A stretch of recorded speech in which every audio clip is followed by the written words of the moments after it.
Okay, so it is time to do a audio check. Make sure everything is running correctly. Mark is making his coffee.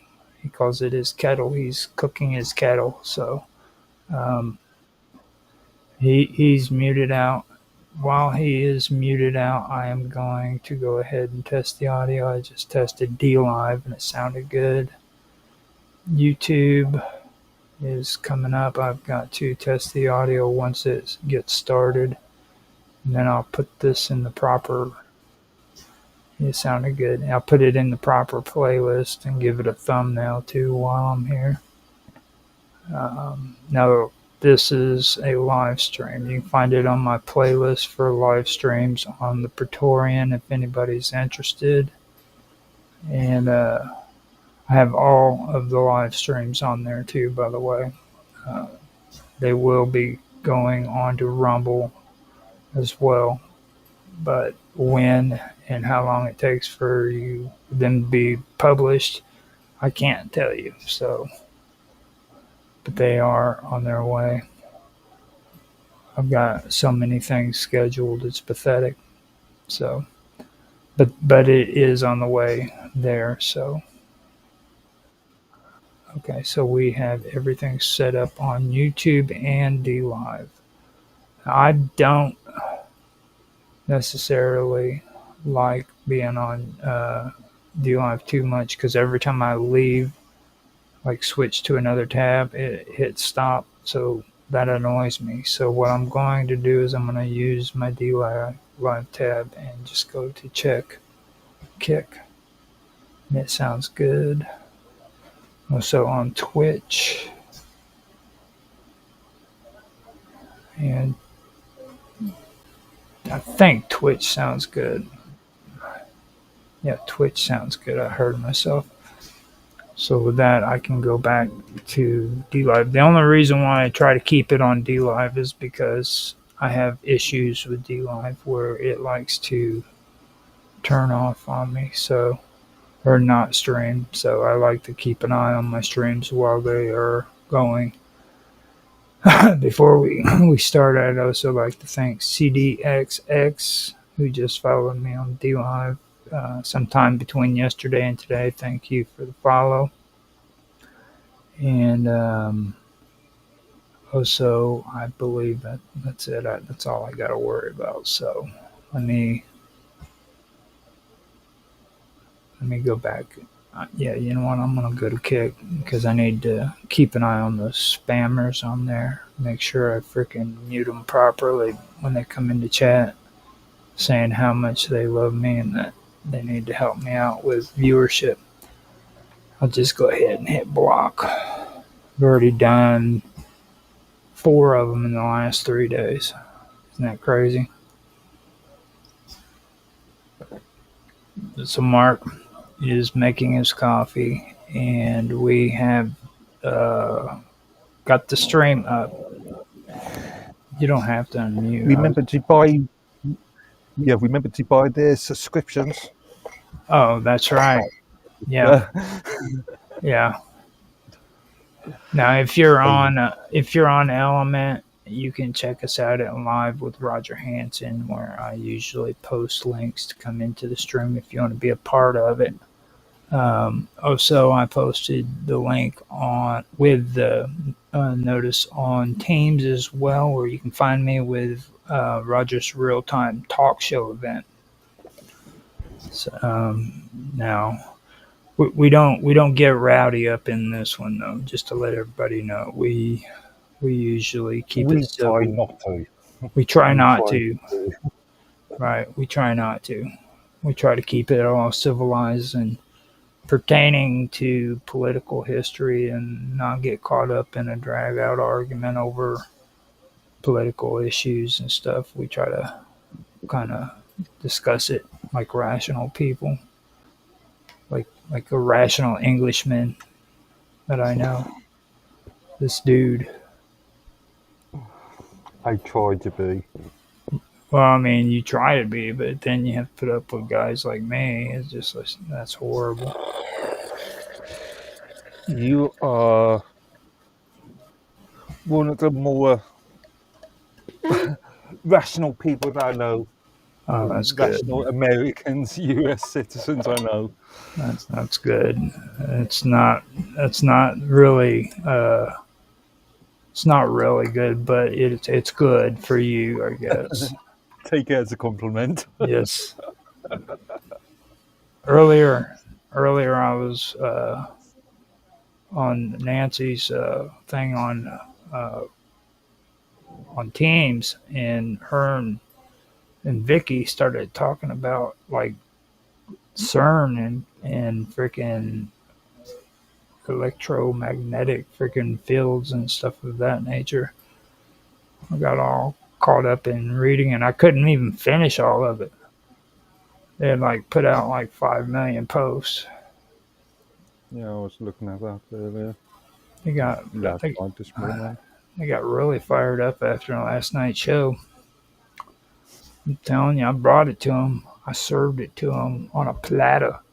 Those women couldn't handle it. They started talking about CERN and stuff. So, yeah, if you want, we can go ahead and get it started. I just Yeah, I took was my. just going to suggest we remove that top bar. Okay. So let me do a countdown and I'll get the introduction going. I'm going to remove the top bar first because that annoys Mr. Edworthy. Yeah, I'm going to have to play on my settings.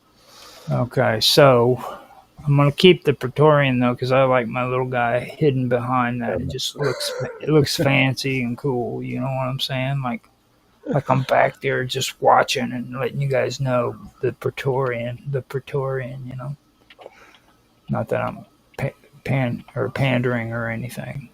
So here we go. I'm going to do my countdown. 3, 2, 1, now.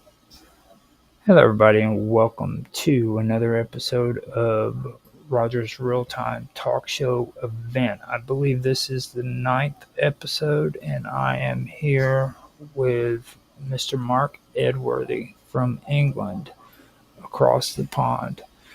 Now, here this year, we have been focusing on political history that concerns Europe, and that kind of excludes England if you could possibly do that because we've done Europe or England last year. We focused on the United States the first season we did it.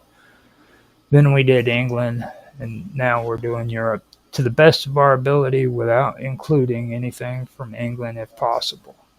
I don't know. We've touched on England in the last couple of episodes. You can't escape Europe without touching on England. Yeah, I know. It's kind of a tit for tat. England was such troublemakers; they couldn't ever stay out of European affairs. They kept causing fights and stuff. Well, we are part of Europe. That's Might true. not be a part of the European Union, thank Just God. But we are part of Europe. so far, we've gotten to the point now where we've discussed Romanticism, and we also discussed. Well, actually, first we talked about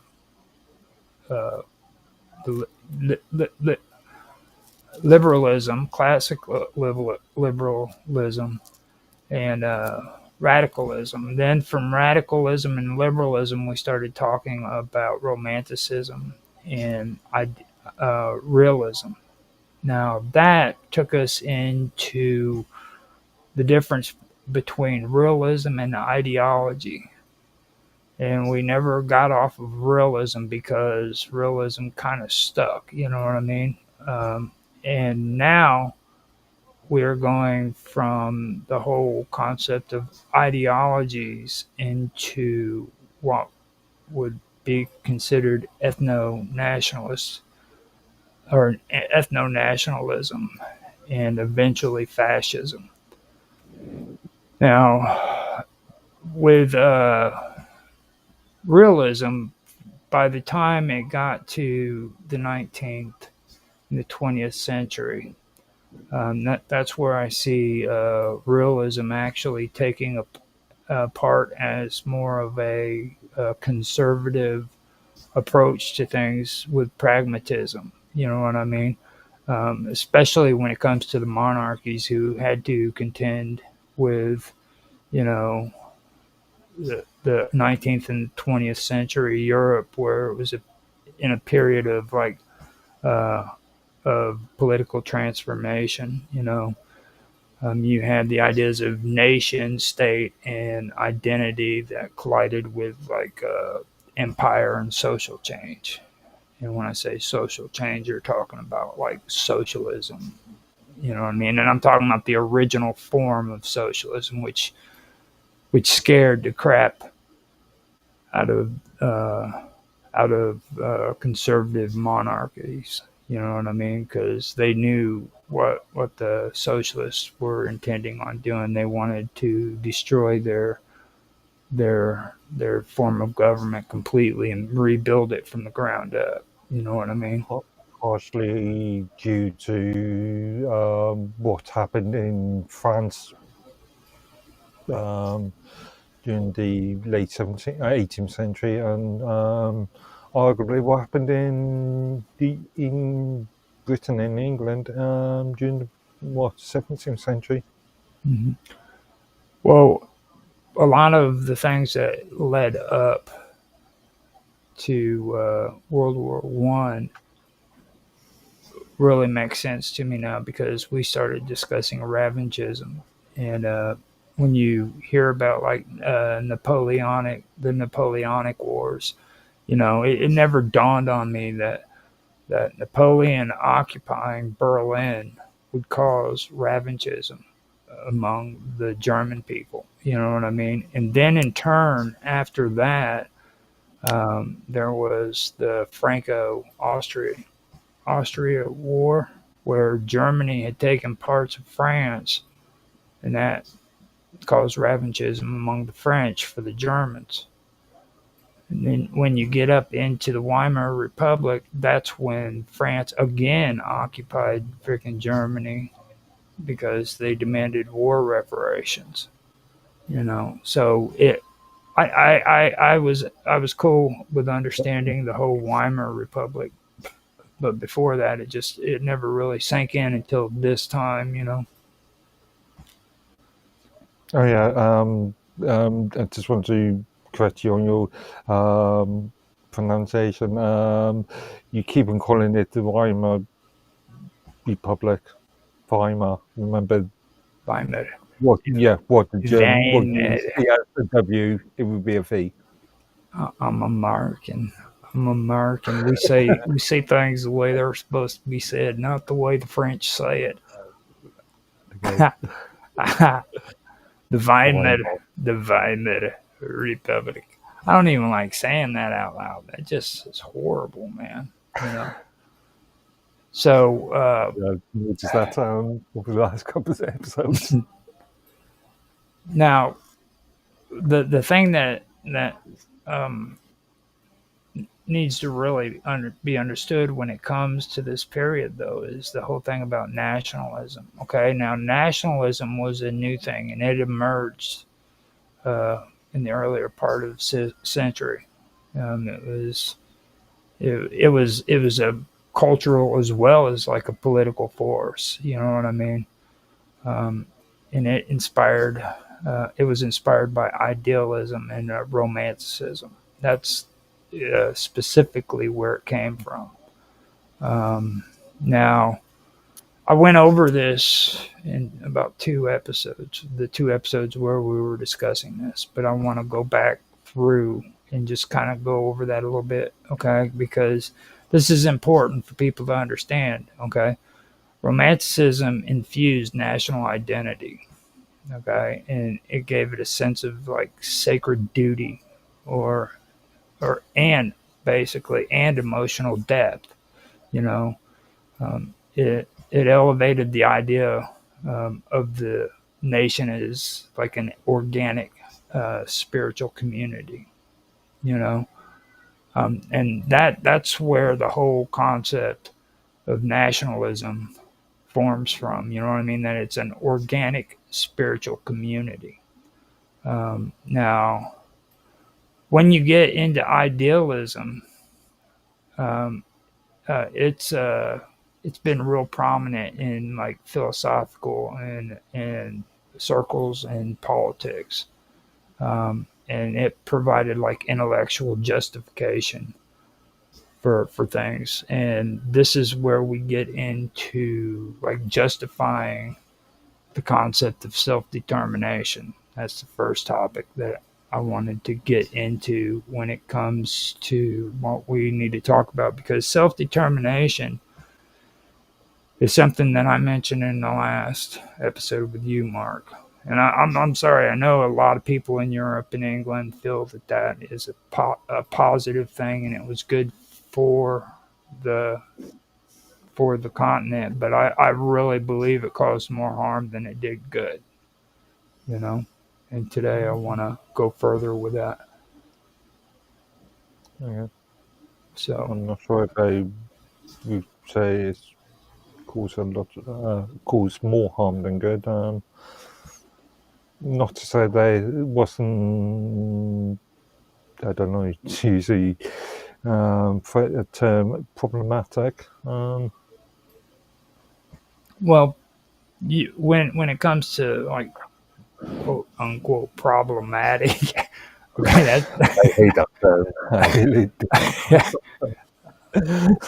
we're going to be talking about some of these problematic issues that took place in especially Eastern Europe, because I think too many people try to keep focus on France. We can kind of go over it in just regular conversation, but I'll tell you right now, I made no talking points about France whatsoever.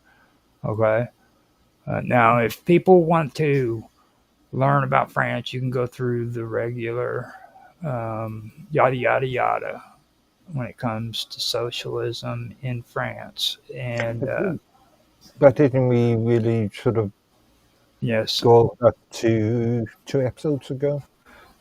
well, we kind of did, but like if you really want to do the research on your own when it comes to France, discuss. You can. I would suggest that you find out about the Dreyfus uh, incident that happened in France, and then shortly after that, well, in my time period, my sense of time, shortly after that was World War II, and just before that, you might want to do research on Blum, who was actually in charge during that time, and he really set up freaking shop when it came to socialism and created the 40-hour work week and things of that nature. Now, if that's the way you want to go, you can. All right. But I don't have any talking points about that. I'm so sick of reading about Bloom and freaking the Dreyfus situation. I want to talk about serious issues that were taking place in Europe during this time period, because it was a very chaotic time, and it's hard for a lot of people today to understand what actually took place there. You know what I mean? And I think that was purposely done, because people don't want to remember that history. They want to kind of blot it out and pretend like it didn't happen, in my opinion. I could be wrong. I'm pretty sure it's conjecture. I want your feedback on that, Mr. Edworthy. Is that conjecture?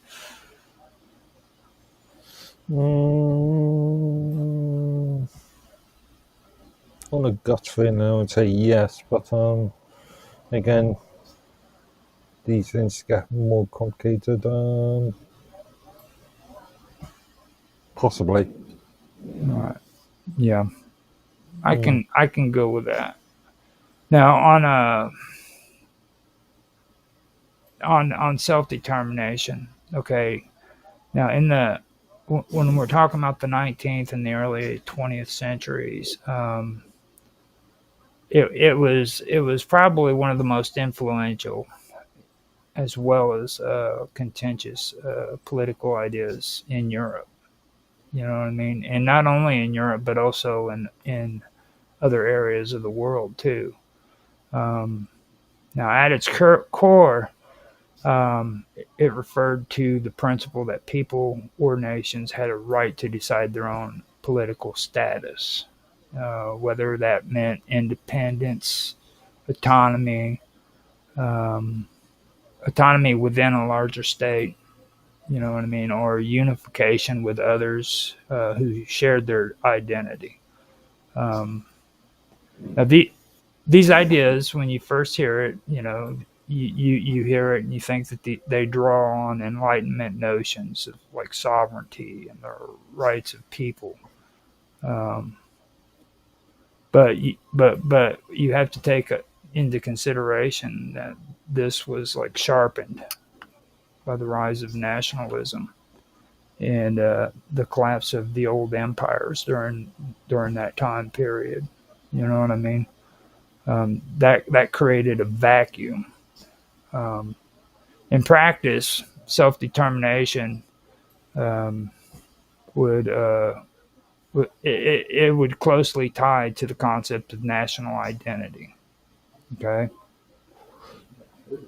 so nationalists they would argue that a people were bound together by a common language, culture, ethnicity, or historical memory, and that they should form like a political community that was free to govern itself. Um, and this was especially powerful when it comes to multi-ethnic empires, and that's where we get into Austria-Hungary. Hungary.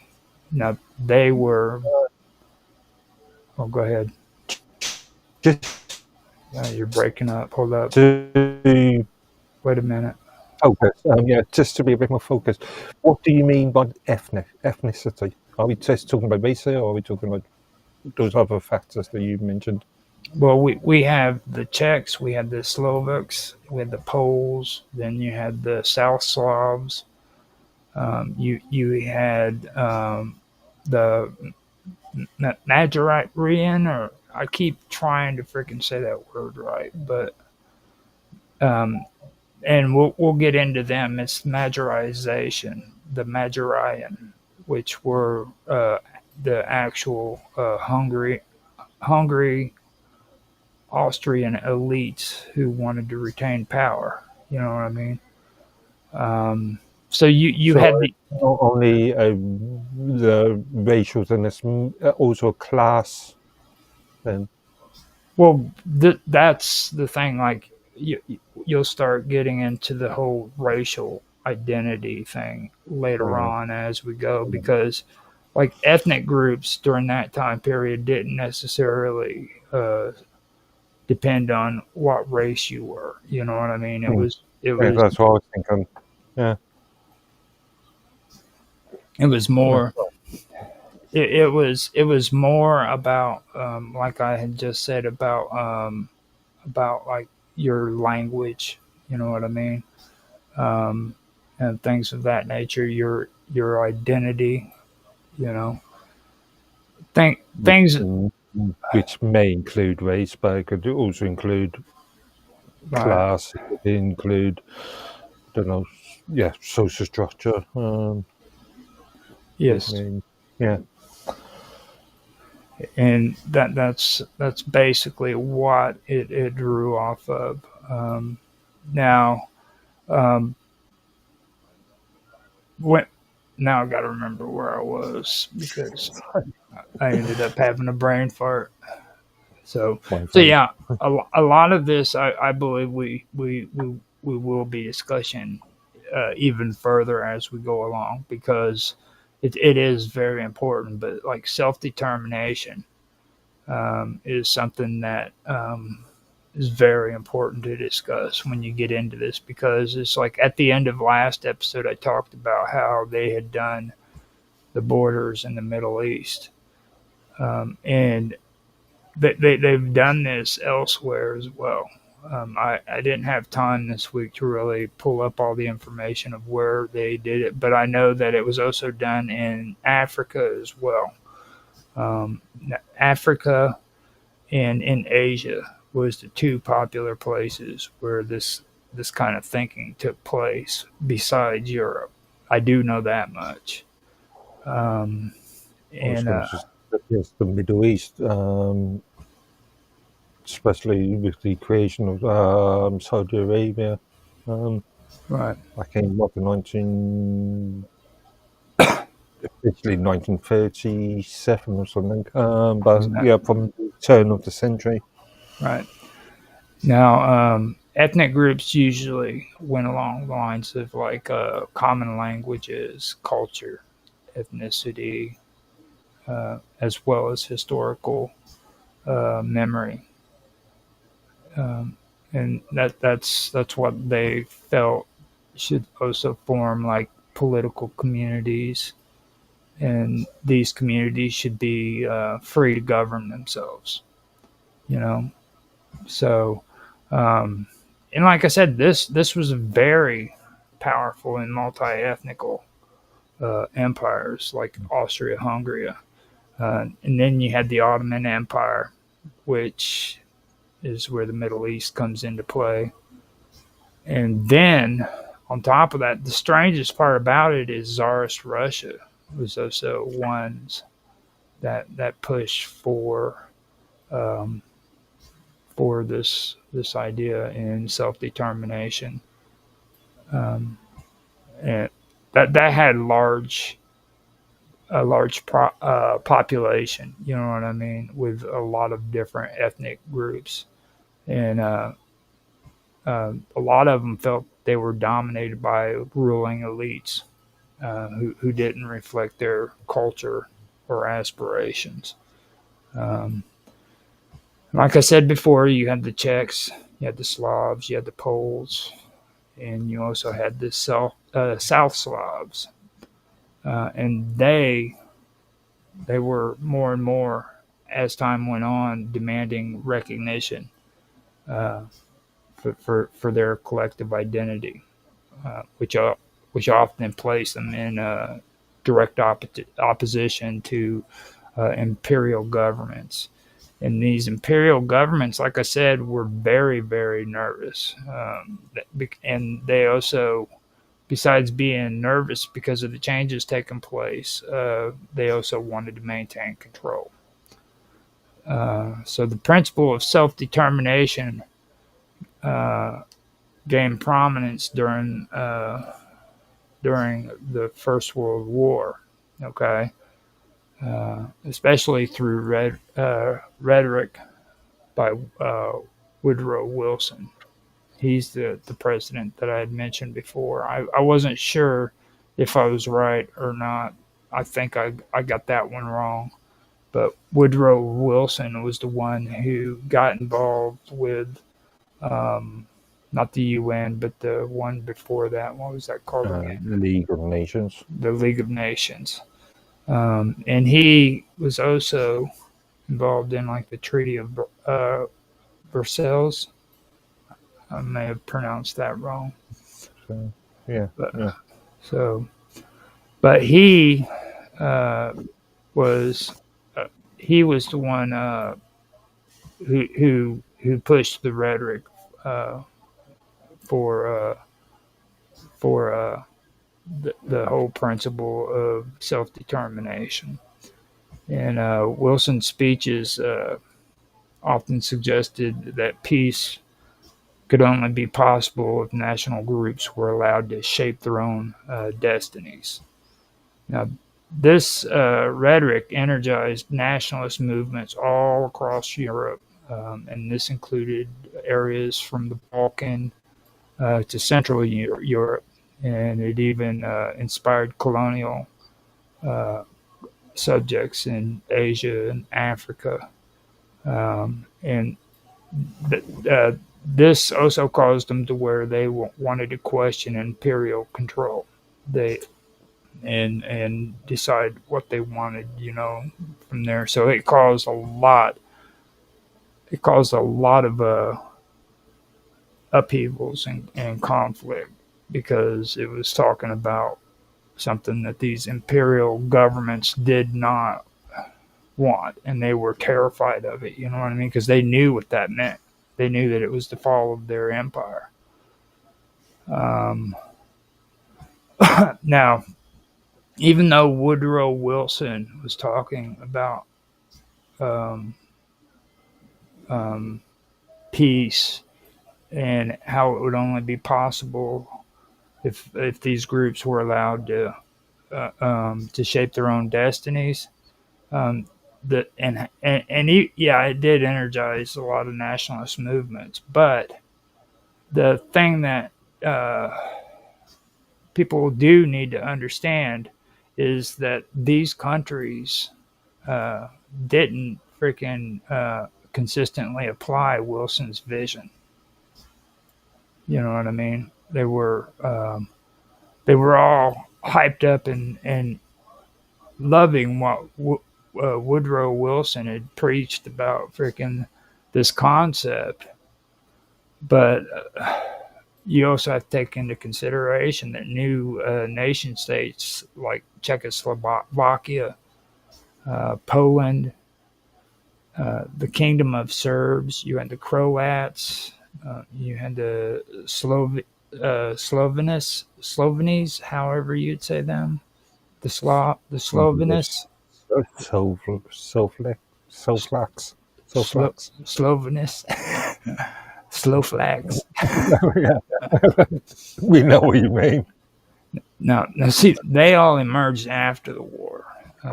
Many groups, including Hungarians, Germans outside of Germany, and colonial people, began to feel excluded from the promise of self-determination. You know what I mean? And that is one thing that caused a real big issue. Um, and with that being said, you need to understand that self-determination was never just a legal or philosophical idea. Okay, it was often enforced or denied through violence and paramilitary action. Okay, and now we get into a new set of words. It's called paramilitary action. Have you ever heard of that term, Mark? Yeah, I'm familiar with that term, especially when it came to, obviously, Northern Ireland. Oh yeah, big time. Big time. Now, if anybody wants to understand what's being discussed here in a more modern sense, go and check out Northern Ireland and the history of paramilitary action when it comes to Northern Ireland. That's a perfect example, Mark. So now,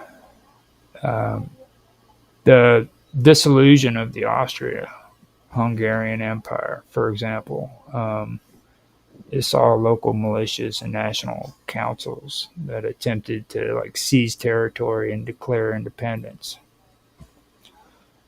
After that, in the Balkans, self-determination was inseparable from armed uprisings and wars for liberation. So, in reality, it became both a slogan for oppressed people and a justification for territorial claims, sometimes leading to overlapping and contradictory demands. So, by the time of the Second World War, the principle of self-determination had been warped. Okay, and all of a sudden, here comes fascism, and that even warped it more. You had fascism and ethnonationalist ideologies, which just completely warped the idea of self-determination and made it to where it wasn't what it originally was supposed to be. So, what's your take on this so far, Mark Edworthy? I'm just thinking that fascism, Italian fascism and German Nazism, which there is a difference between. really came from the sort of was a response to Russian socialism. Well, that's where it gets really, really kind of interesting. Um, Russian socialism actually, um, it actually, Marxism. Yeah, Marxism to be more specific. well, socialism's fine. You're right. Either way, but like this is where it all kind of backtracks. It goes even before the time of Adolf Hitler. And this is where I said in the last episode, don't be fooled by this idea that people are pushing that, this painter with a lot of lofty words was able to speak to everybody and just make them believe in these new ideas that nobody freaking have ever heard, because that's just not true. This predates Adolf Hitler. It predates the Weimar Republic. Okay, and it goes straight to the unification of Germany. Arguably, it goes back to the sort of idealism, the idealistic concepts of the French Revolution. Well, it all But, blends in, yeah, right? Yeah, it does. It all blends in. Now, Hitler's demand for the annexation of territories with German speaking populations, such as the Sudetenland, was couched in the language of self determination. Um, though in reality, it served as like an expansionist and militaristic agenda. You know what I mean? So that was a tactic that Hitler did. He used self determination as justification for the annexation of areas like Sudetenland, which was prominently German at the time. You know, uh, but in reality, it was all about expansionism and his military agenda. that's saying that Germany, much like a lot of, much like the, the Dutch and the Brits, had a lot of influence in country in areas such as sub-Saharan Africa for a good, I don't know, 100, 200 years beforehand. Mm-hmm.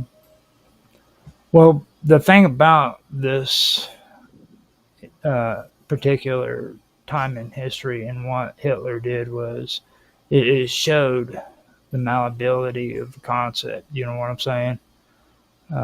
It could serve as both emancipatory goals, such as the independence of like oppressed minorities, and it could also show aggression or aggressive imperialist goals. Uh, when it's tied to like racial or ethno-nationalist ideologies. You know what I mean? Um, Things of that nature. They're they made claims that the Germans within these areas were being oppressed, and that they had a right to annex that area because freaking they had to, be of service to their fellow Germans. You know what I'm saying? And they used that as justification so that they could use aggression and be able to um, annex that territory. Now, Arguably, that is a sort of a partial concept of what we see in Ukraine at this present moment. I was thinking the same thing, to be honest. I just didn't want to say nothing because I'm cool like that. You know what I mean? I didn't want to say anything horrible that might make the Ukrainians feel offended or the Russians feel offended. Again, Well, you know, Ukraine. I'm Yeah, trying to be civilized here. You know what I mean? I'm trying to be a civilized, rational man. but to bring into a much more modern concept. Yeah, you're Mm. dead on right there. I was thinking the same thing, to be honest with you. So over time, nationalism it became intertwined with ethno-nationalism. Now, um, this is a more exclusionary ideology that emphasized ethnic purity and homogeneity as like the basis of legitimate political authority. Okay. Now, ethno nationalism it often drew on racial theories that claimed scientifically legitimate. Uh, it created the idea that some nations were inherently authentic while others were destined to be marginalized or assimilated. You know what I mean? Comes from the Darwinist concept. Right. And like you said before, and like I said before, this predates Nazi Germany. You know what I mean? This evolved out of that into what would eventually um, become ethno nationalism and their idea of racial theories and scientific legitimacy and stuff. So in the Austrian-Hungarian Empire, the pressure to achieve homogeneity manifested through majorization policies implemented by Hungarian elites. Now, the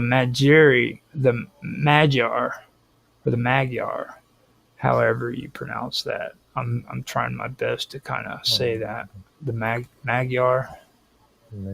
I think you first pronounce you first use Magyar. what's correct, yeah. I think. The Magyarization policies. They were implemented by Hungarian elites, and these policies they were set up and they sought to suppress the language, traditions, and institutions of people that were non-Magyar populations. And that included the Slavic, the Romanians, the Croats, and the Serbs. Okay. This is where I have my issues against freaking schools and what they're doing today because this involves in order for them to do this they use schools and public administrations um, by centralizing them under like Hungarian control. And this was with the explicit goal of creating a unified Hungarian identity. Okay. Now, the policy it reflected a broader concern with defending the authentic nation against perceived threats, according to them, uh, particularly in an empire composed of a lot of different ethnicities. Okay. Um, So you had a lot of different ethnicities, and they wanted to control the population by making the Magyar language uh, their national language, and every other language was illegal. It was banned. They can no longer use it within the context of government or schools or anything like that. You know what I mean? So that's why I personally have my issues about government and having control over the school systems and stuff like that. That's just me though. Um,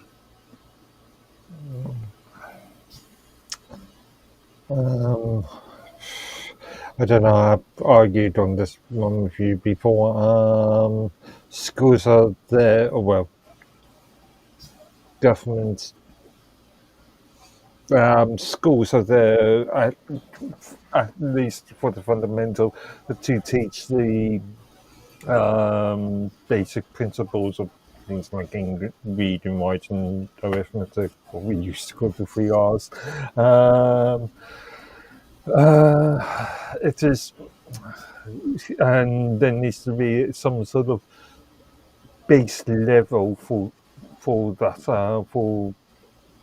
sort of lesson, for those lessons. Therefore, it's for the government to set a base level for that sort of education. But when you go into wider sort of society sort of education, for lack of a better word, then yeah, that is where it becomes a bit more And dangerous. yeah, really it does. And that's what I was getting ready to say, because it's like right here in the Austrian-Hungary, Hungarian, whatever, Austro-Hungary time period, you know, the national rhetoric, it would often frame a lot of these ethnic populations as dangerous or subversive. This is what they were doing. They were targeting them and saying that they were dangerous and subversive when they resisted assimilation. And the empire at the time sought to enforce conformity, and they were wanting to do that through both legal and social pressures. Okay, so if you didn't assimilate and you didn't conform to this national rhetoric and this national idea, then you were considered dangerous and subversive. You know what I mean? Similar concerns about homogeneity or homogeneity, I guess you could say, appeared in other European states as well.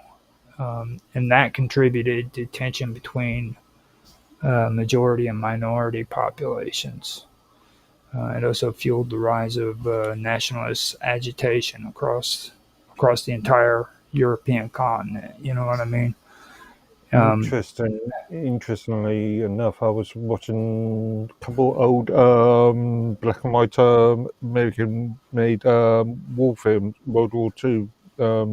Well, slightly propaganda films, and a couple of days ago, and I was one of the films was called The Edge of Darkness, 1943, Errol Flynn, and this was all about the Germans' invasion of Norway, and where it's all based around the small village or small town, and there was a lot of concepts of the overall concept was about the Germans cheating, considering that the Norwegians to be a slave class. Caste. Yep. Yeah. Exactly. Now, I've got to figure out what the hell I'm doing here. You got to excuse me. I got lost in translation. I was checking on something that happened on one of the tabs, and I wanted to check to make sure everything was okay before I moved on further. But yeah, that's exactly what I see it meaning as well. Like you pointed that out, and then like last night you brought up a good topic or an interesting thing too when it came to what we're discussing here, and like yeah, you know, when I say ethno-nationalism or ethno-nationalist ideologies, yes, it is talking about nationalists on a national level, But you were talking about global influence. Now this is where it all plays in. It did affect things globally. You know what I mean? It affected it globally as well as continental. When it came to ethno-nationalism, it became such an epidemic that it just affected everybody. You know what I mean? And it wasn't just the Germans that were doing it. Like right now, what we were talking about, we're talking about the uh, Austro Austro-Hungarian Empire. You know what I mean? And the things that they did. And then you were just now talking about the Vikings, the tough Oh, well, the, yeah. the tough and rumbling Viking dudes. You know, they were considered less than. You know, and this was the kind of stuff that was going on during that time period. So, Remember, they weren't Vikings at that time. well, I mean, I We will don't know. always Been fighting years beforehand. I will always call them Vikings, for they are the Vikings. Okay.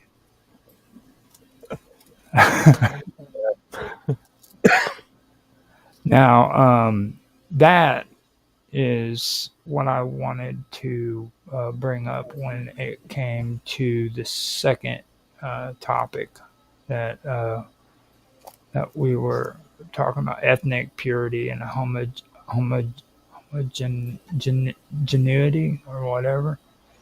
Now, Yeah. homogeneity.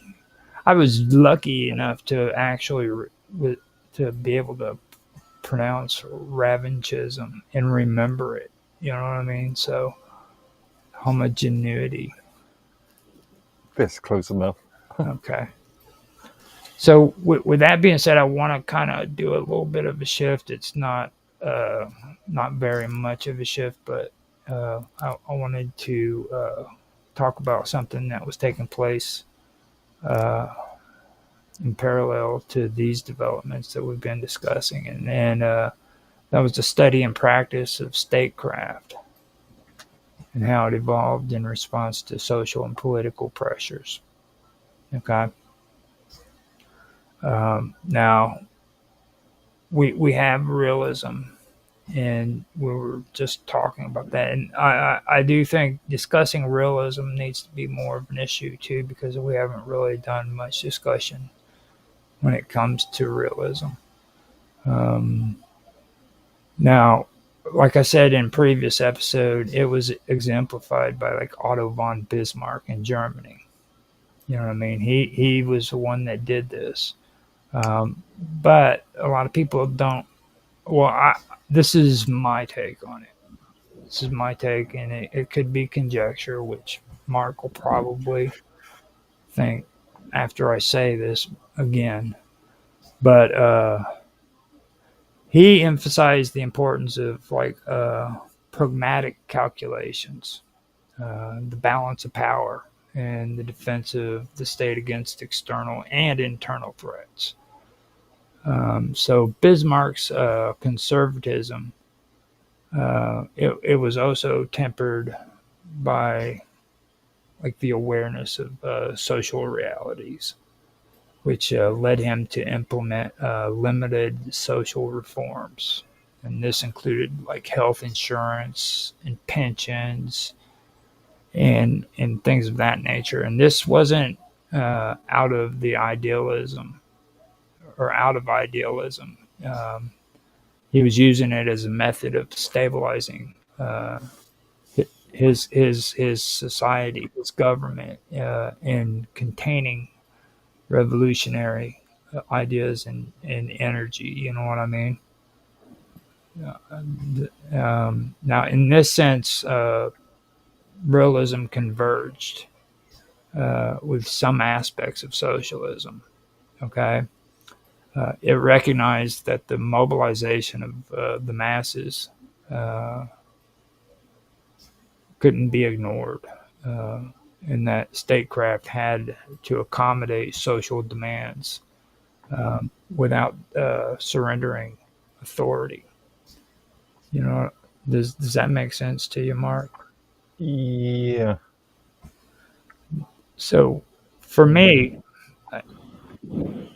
I didn't want to, or I didn't bring it up yesterday, but I wanted to add it in today because I forgot to yesterday or last week. Sorry, but this I believe is the creation of National Socialism as we know it today.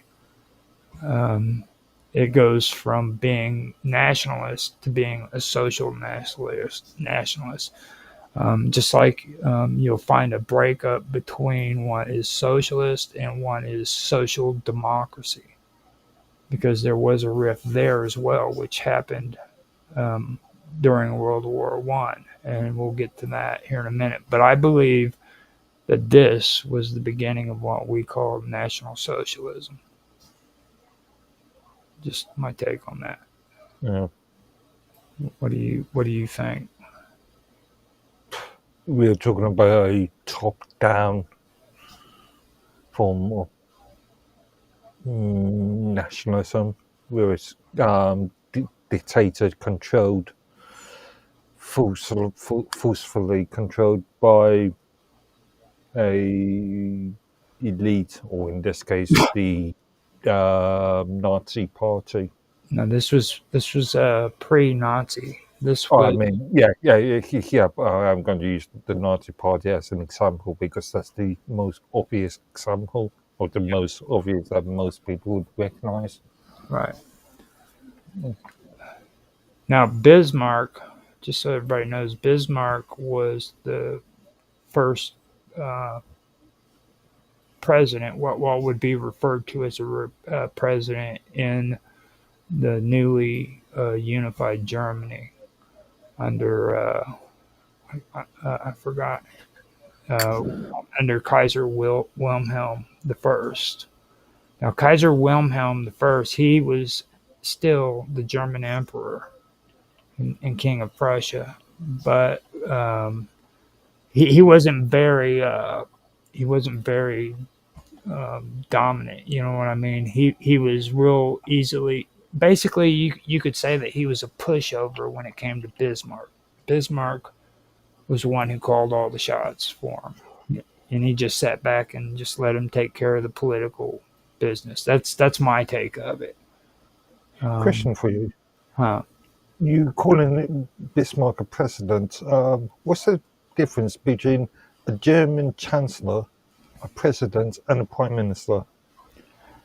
That's a good question because I've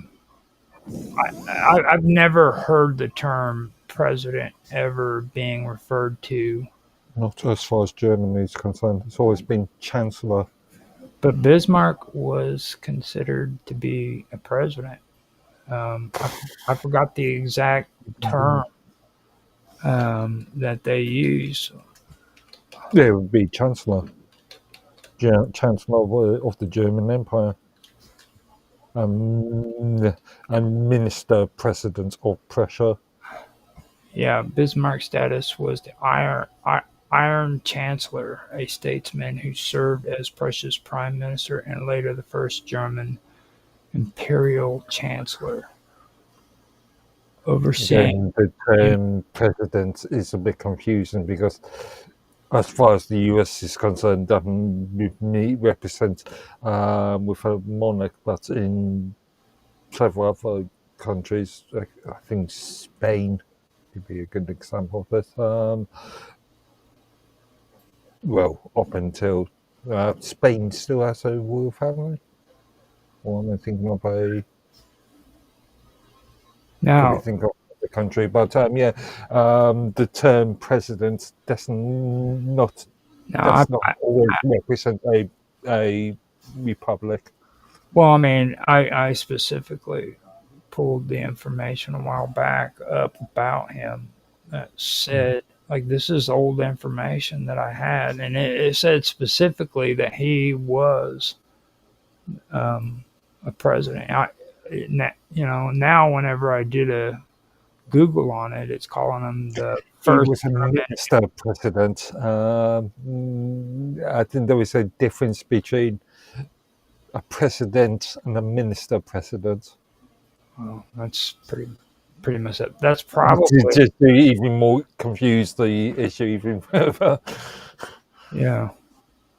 So for me, I mean, I would say that a minister president would be kind of like what you guys call the prime minister, basically in Yeah. England.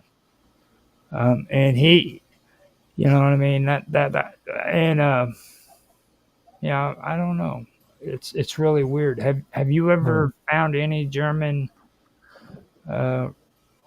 Germans after this who had minister president as a No, because by after up until 1945, Germany was a unified country. yeah? Well, Therefore, in a sort of a minister, a president of Prussia. right. Now, when it comes to Bismarck too, this is where the story evolves too, because at first under Kaiser Wilhelm I, he had full reign. He got to call all the shots. But then later on, as we go down, I want to get into the story of Kaiser Wilhelm II, which was his grandson, and this is the point where Bismarck was actually um, released of his duties. Basically, he was no longer allowed to call all the shots for Germany after Kaiser Wilhelm II came into office. Just to clarify my previous point, Wilhelm was actually minister president of Prussia, then became the chancellor of the German Empire, then became was also a Prussian ambassador, and later it was actually he was granted the title Fürst, so prince. Fierce. Okay. Yeah, prince and duke. Wow. Yeah, just to confuse even further. And some crazy stuff. Yeah. So with the stuff that happened with freaking Bismarck though,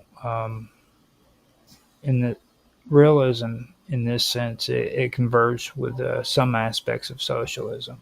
You know what I mean? It recognized that like mobilization of the masses couldn't be ignored, like I was saying, and they had to use statecraft, and it had to accommodate social demands, and they had to do that without surrendering authority. Um, Now, that is where I believe that National Socialism actually took its roots from. You know what I mean? Even though he didn't hold his position during the time of Kaiser Wilhelm II, I think that it did influence it because I mean, it's just glaring and in your face that is like this is the ideal model of what National Socialist ideology would be. You know what I mean? At least in my opinion, it seems that way. And intellectuals during that time period really did find a lot of knowledge in German philosophy and politics and things of that nature. People from all around would travel to Germany just for an education. You know, so they were actually influencing people on a world stage. You know, so I could believe this is probably where all of that started, in my opinion.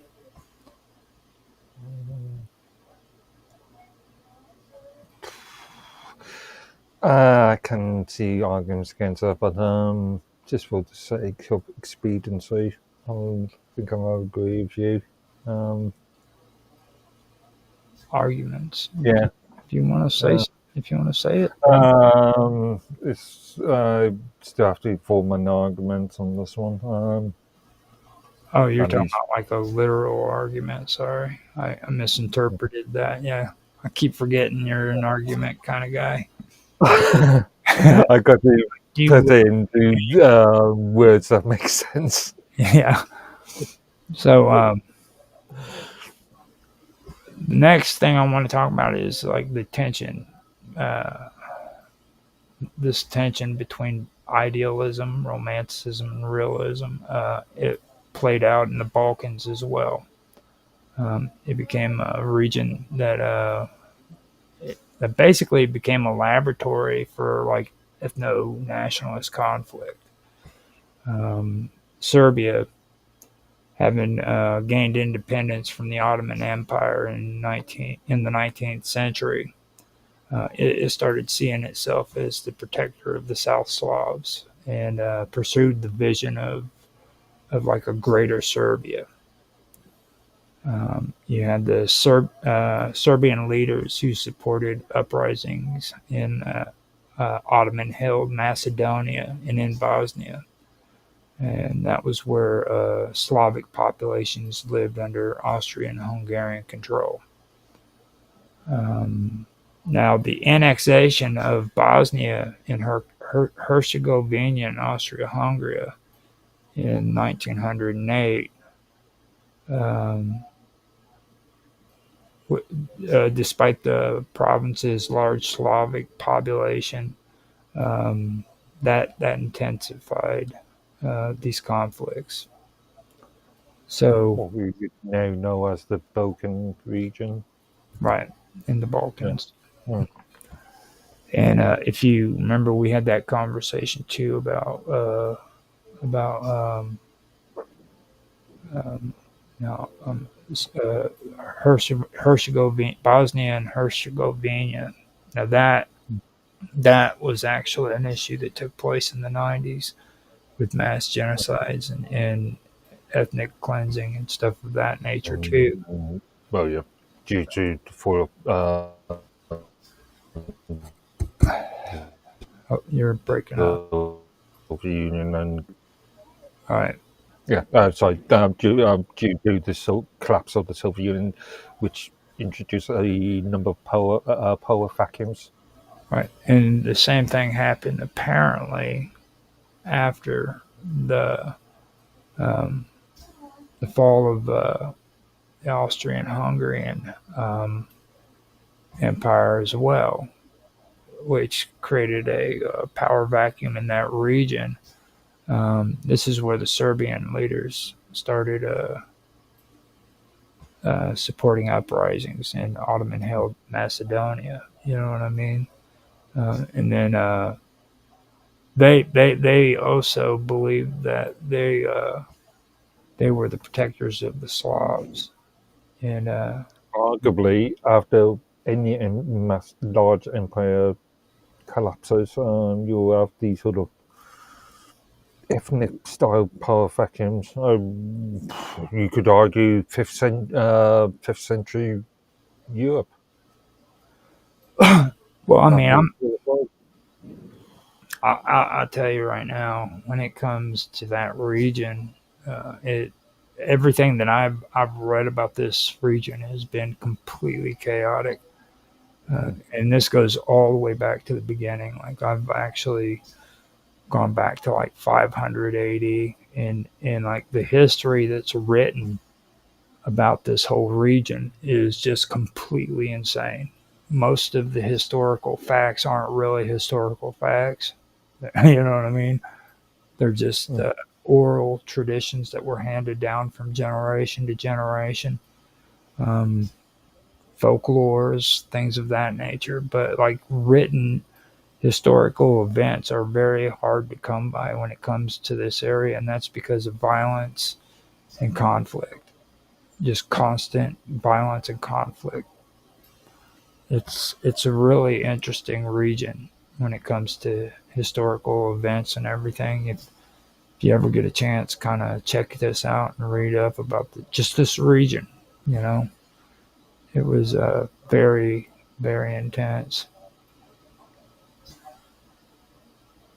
I just did another one of those tangent things, didn't I?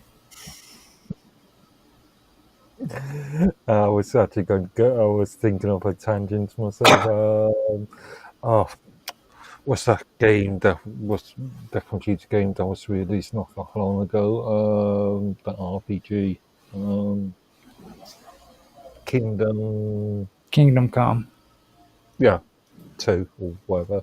Yeah, That's just really based in. That's what it's based in 14th century, 15th century. That's area, yeah, and and it sort of reflects that sort of conflict. That concept. right. And just to let you know about that game too. It was during the era, not precisely the exact time period, but during the era when the creation of Santa Claus came into being. Yeah. And Santa Claus originated from that region. King Wenceslas. Yeah. Yep. Yeah. So a little bit of historical accuracy when it comes to Hungarian, cool video games. Hungarian king, if I'm correct in saying. Hmm. Now I have let Yeah. me see.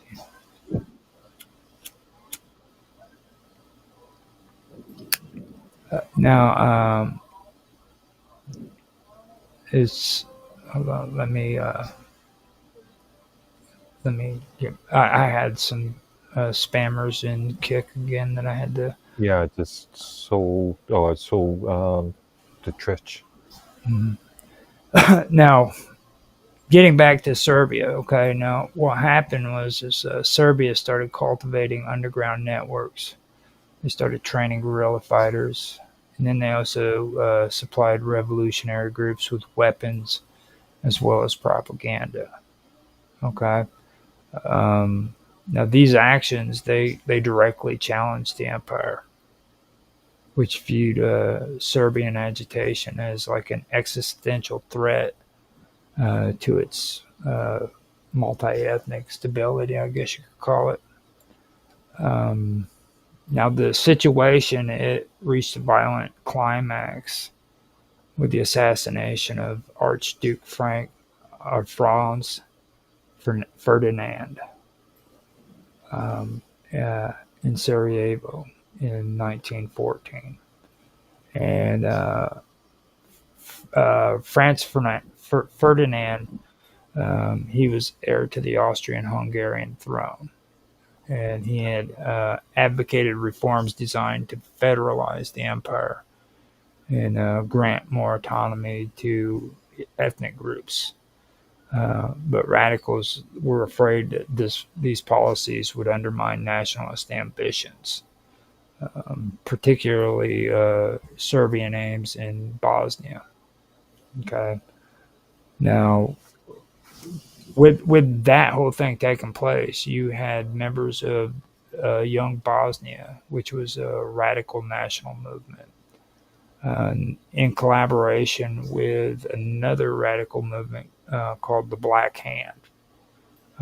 Now, these were secret Serbian organizations who had planned the assassination.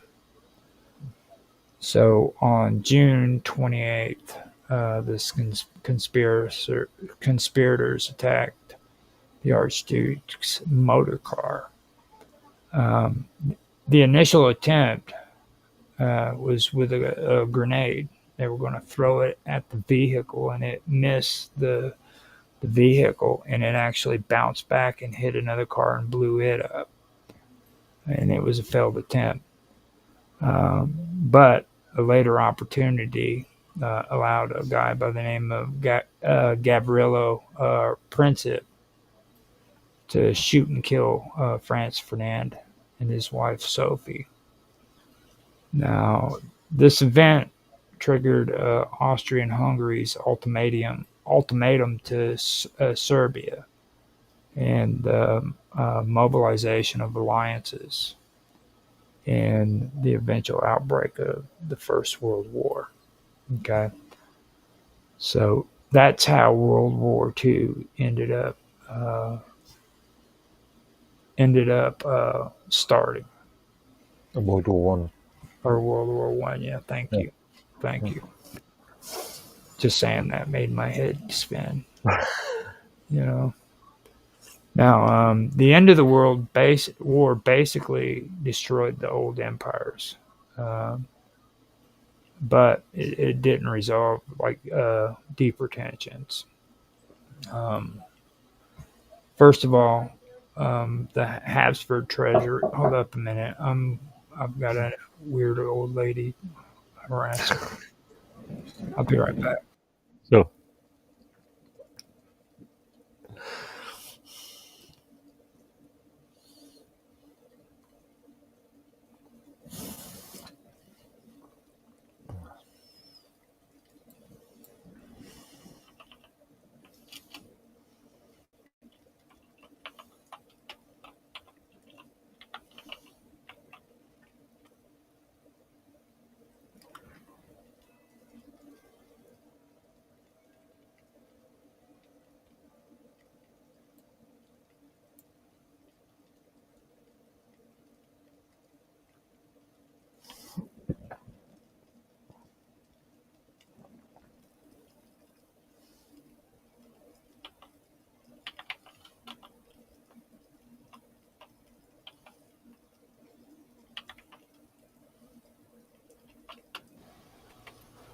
Okay, so hopefully I can get this started. Sorry about that.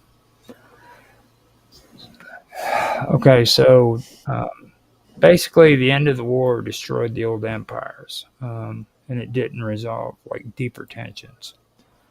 Now, after the war happened and it was over with, the Habsburg treasury was divided among successor states, with wealth either confiscated or absorbed into republic structures or or states that took its place. You know what I mean? The collapse of the empire basically left economic instability. There was political fragmentation, and then there was still deep resentments that was going on in that whole area because of the collapse of the Habsburgs. Um, Now, across Central and Eastern Europe, new borders were drawn in the name of self-determination, which we had already discussed. But they often failed to reflect the diverse populations living within them. You know what I mean? So these populations um, were usually trapped behind borders that freaking didn't go along with their populations and their ethnic beliefs or their language and what they speak. You know what I mean? Now, for Czechs, Slavics, Poles, Hungarians, and other groups, national building became like a project of exclusion as much as it was liberation, basically.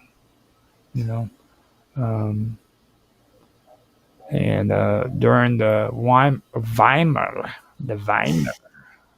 Republic, um, that's when German Germany faced economic hardships too, as well as political instability.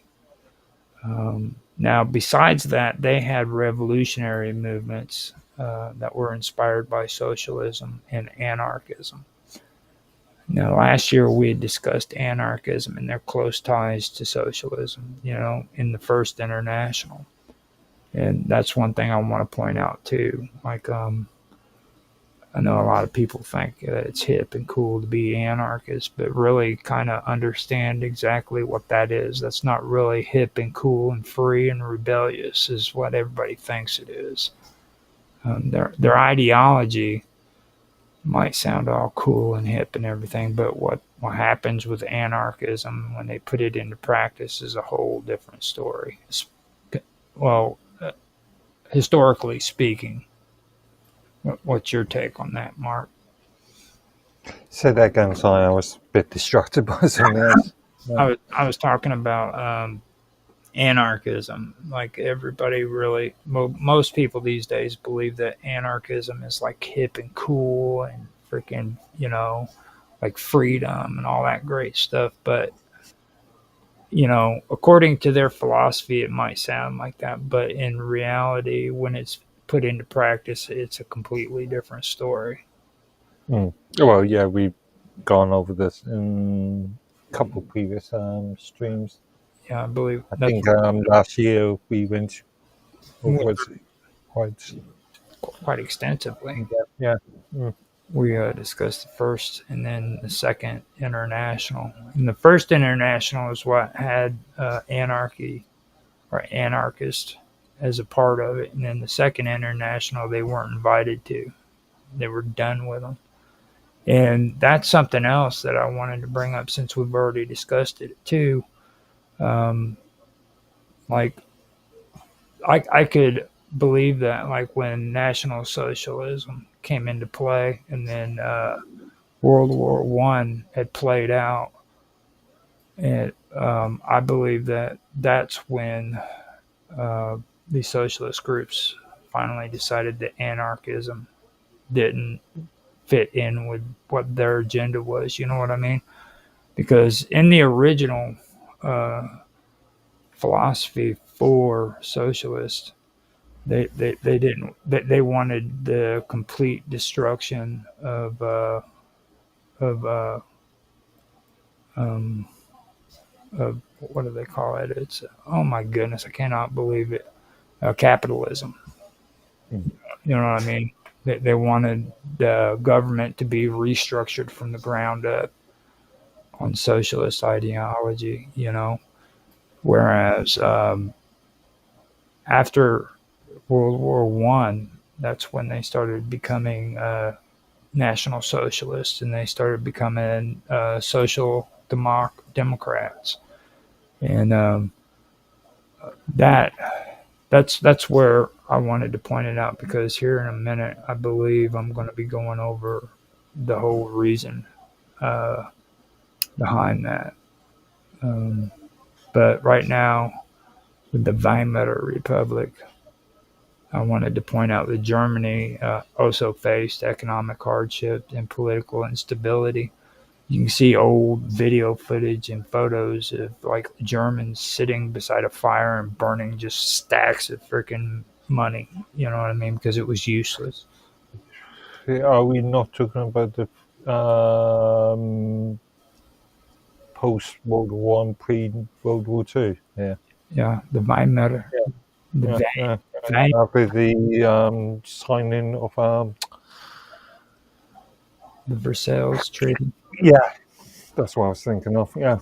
Mhm. Mm. Now, the in response um, to like these revolutionary movements that were inspired by socialism and anarchism in Germany, right wing military groups started to emerge. Now, I wanted to bring this up because it's important. Everybody always loves to talk about the SA and then the eventual SS. Okay, but I want people to understand that these kind of organizations were out before Nazi Germany ever came along. Okay, now in response to right wing paramilitary groups that emerged in Germany, um, well, before, in response, right wing paramilitary groups emerged, basically. And Okay, I'm the not so first one, sure. Sorry, I'm not so sure if I agree with you, because the creation of the SS was the result of the removal of the so-called brown shirts to uh, create a sort of now we're getting into it. a, a Praetorian guard for Hitler. Now, the brown shirts was actually what the SA was supposed to be. Okay. Yeah. And the Yeah, Fight it Corps, was still a Praetorian sort of guard for in in the Weimar Republic, the Fight Corps was composed. They were brought up, and they composed largely of like former soldiers. Their job was to crush leftist uprisings. And also the brown shirts were much more of a political movement. And the Fight Corps were their job was to crush leftist uprisings, and that included like the Spartacist revolt in Berlin and the Workers' Republic in Bavaria. Okay. Now these groups operated with tacit approval from the government. It was motivated by nationalist fervor and anti-communist ideology. Now, Actually, he originally, before Hitler's imprisonment, it wasn't a government. The Reichstag had nothing to do with wanted to separate themselves. So just thought Hitler and the brown shirts were just a sort of movement in themselves. well, you have to understand too that there was a lot of divisions. I went in there and I looked at the like the political parties that were involved with the Weimar republics. I guess you call it their Congress. And like we were talking the other day about you having like 5 political parties in your country, and I had 2. I went in there, man, and they had like 50 to 100 freaking different factions that were all supposed to be there freaking making laws and stuff. And it was just so complicated, you know? So for me, I can understand how there was a lot of division even within that republic. You know what I mean? It just, there was no way that that republic could have actually survived. And, you know, just from the way I've seen it, it was really, really confusing when I looked at that stuff. I mean, so I wouldn't say that there was like one foundational government that was running the entire republic. You know what I mean? But I can say they did have something that was constructed. If it didn't, they wouldn't have called it the Weimar Republic. You know what I mean? The Weimar Republic of Germany. So I mean, I'm just saying they had to have had something in place.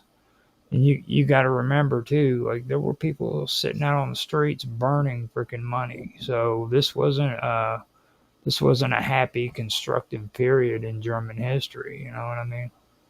But also, we're talking about the late 20s, early 30s, and obviously, most of US had financial problems. The collapse of 1929. Well, other than that, these were basically thug organizations that were set up by the government during the Weimar Republic. Okay, that was one of them. But my point is that Germany wasn't the only country that was suffering from economic. No, it was I was talking issues. about that after the Austria-Hungarian collapse. That caused a lot of problems in the Balkans as well as in the areas that were ruled by Austria-Hungary. That's where Bosnia and all of that comes into play that we were just talking about too. You know, actually that goes back even before World War I, and then after the collapse of the Austria-Hungarian Empire, that's when all of these countries just swooped in like vultures, wanting to take their part of the pie. You know what I mean? They wanted to occupy more lands. They wanted to. It wasn't just the collapse of the Hungarian, Austrian. It was also the collapse of the Ottoman as well. Yeah. Well, Turkey and Eastern Europe. and also take into consideration the Soviet forming of the Soviet Union as well during that time period with the collapse of the Russian um, government as well. Yeah. So it was going on all over the place, Now, other organizations that were involved in Germany, one of them was the Einwohnerhauer, Wohnerwehr. Yeah. Einwohnerwehr. And it I think you functioned. pronounced that slightly incorrect, but Do you know how to it say rings it? a bell. Yeah, yeah, I'm not sure, but I think you are. Einwohnerwehr. The, It, it, yeah, yeah. Einwohnerwehr. Sounds Venerwehr. more. Yeah, sounds more. Now, it functioned as a local, as local militias actually, which protected conservative interests, and the and then you had a clandestine group called the Black Reichswehr, Reichswehr, and their job was to circumvent the Treaty of Versailles, um, their restrictions, and that was in order to maintain like a shadow military force, to build up their military forces during that time period, Mm. and that's what their job was. So you had these three organizations that were set up before the SA and the SS, which weren't even involved with uh, the Nazi regime or anything of that nature. So, so Yeah. Okay. you see what I mean? So that's kind of where I'm getting at when I come to this whole thing of telling everybody, don't be fooled when people tell you that Adolf Hitler created this environment that resulted in World War II, because it was coming. It was coming way before Adolf Hitler was in power, before the SS or the SA were ever even created. Um, so, these are just three examples. I'm sure there's more. You know. Now, after that, we can get on to the stuff I know that you're just waiting to uh, talk about. But now these these groups, okay. The thing that I do want to point out is the experience and methods of these paramilitaries, uh, which that's what they were. They were paramilitaries. They directly influenced the formation of what would be called the Sturmabteilung or Sturmabteilung. That's the other word for the brown shirts. Okay. Now the brown shirts uh, was was the Nazi Party's paramilitary wing. Okay. Now, unlike the Freikorps, which were semi-official instruments of the state, the brown shirts were loyal to the Nazi Party and to Adolf Hitler personally. Okay. Um, they engaged in street battles with communist groups. They intimidated political opponents, and they created a culture of violence that normalized political coercion in Germany during that time period. Now, this paramilitary model later expanded beyond domestic politics. Okay. In the mid 1930s, Nazi Germany organized ethnic German paramilitary units to destabilize neighborhood or neighboring states. And this demonstrated basically how tactics that originated from the Weimar era,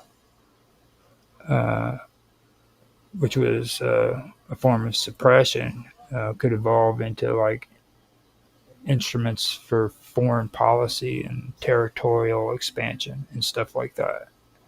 You know what I mean? Which the SS actually did go abroad. I remember, what was it?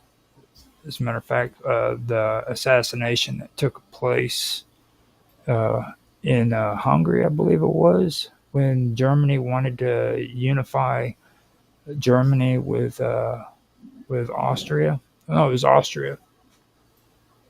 And the guy who was in charge of Austria during that time didn't want to unify with Germany, and he actually was in the process of trying to negotiate with Italy. Just trying And to remember the name. I forgot his name too. But in order to prevent that from happening with Italy, uh, well, I believe that Hitler ordered the SS to have him assassinated. And that's basically what ended up happening. He was assassinated, and the SS took control of Hungary. But I don't have any footnotes on that, so I can't tell you precisely how that played out. You know what I mean? Yeah, I can't remember. Remember reading about it some time ago, but yeah, I can't remember specifics. Now, with that takes care of my fourth topic, I believe that I had, uh, which was ethno-nationalist conflicts.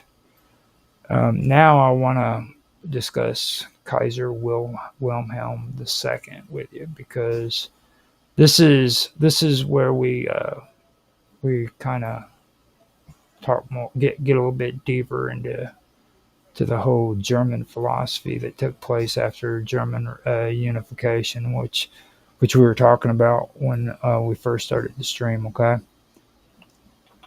Now, Kaiser Wilhelm II's leadership, it, it it further influenced like Germany's trajectory, of what would eventually become Nazi Germany. Now, unlike Bismarck, who had managed German affairs with like careful realism, Wilhelm II pursued what they call Weltpolitik, and that's a global policy that was aimed at projecting German power internationally. Okay, now he wanted to expand the navy, which he did. He pursued colonies, and he engaged in diplomatic posturing um, that often alienated other European powers. What I found out too is something that we were talking about last week. I couldn't understand the the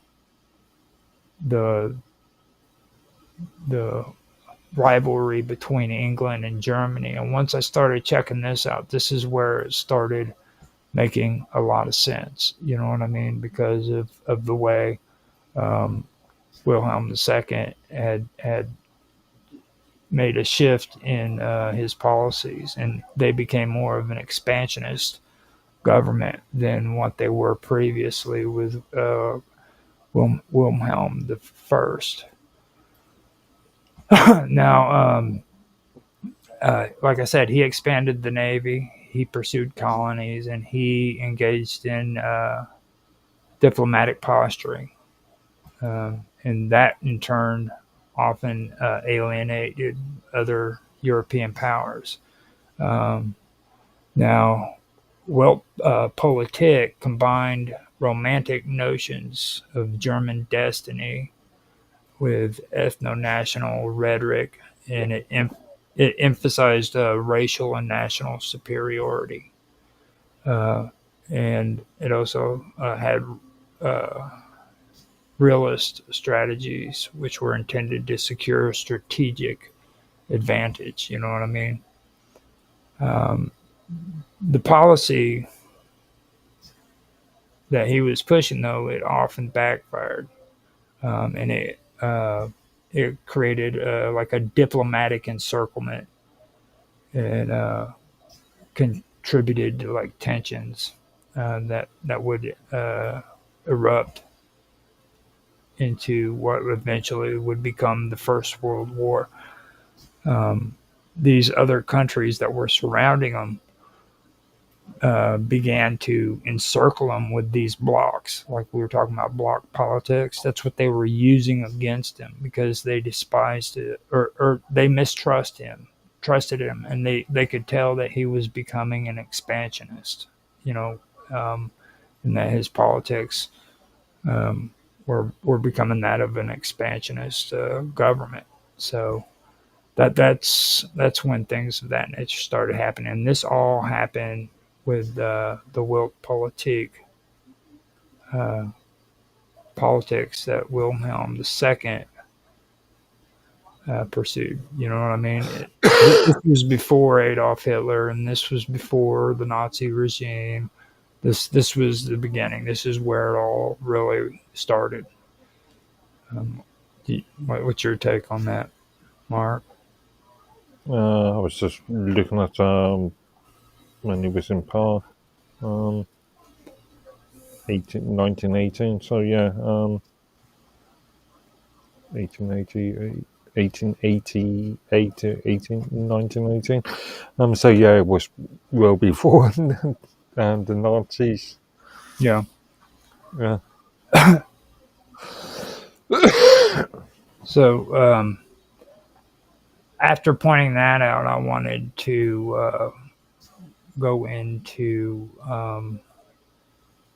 another area, which is kind of crucial that I wanted to cover before we did it. Now that was all about Kaiser Wilhelm II.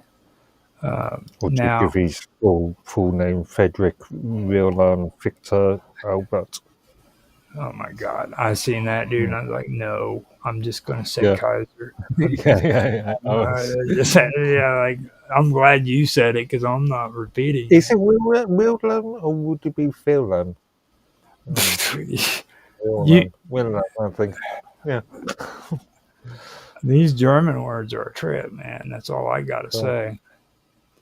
Yeah. Now, after that, I wanted to kind of go over the collapse of the Austrian-Hungary, the collapse of Austria-Hungary a little bit more.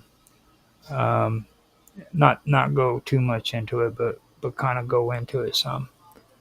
Now, after the war, the collapse of Austria-Hungary created new opportunities and challenges for national movements.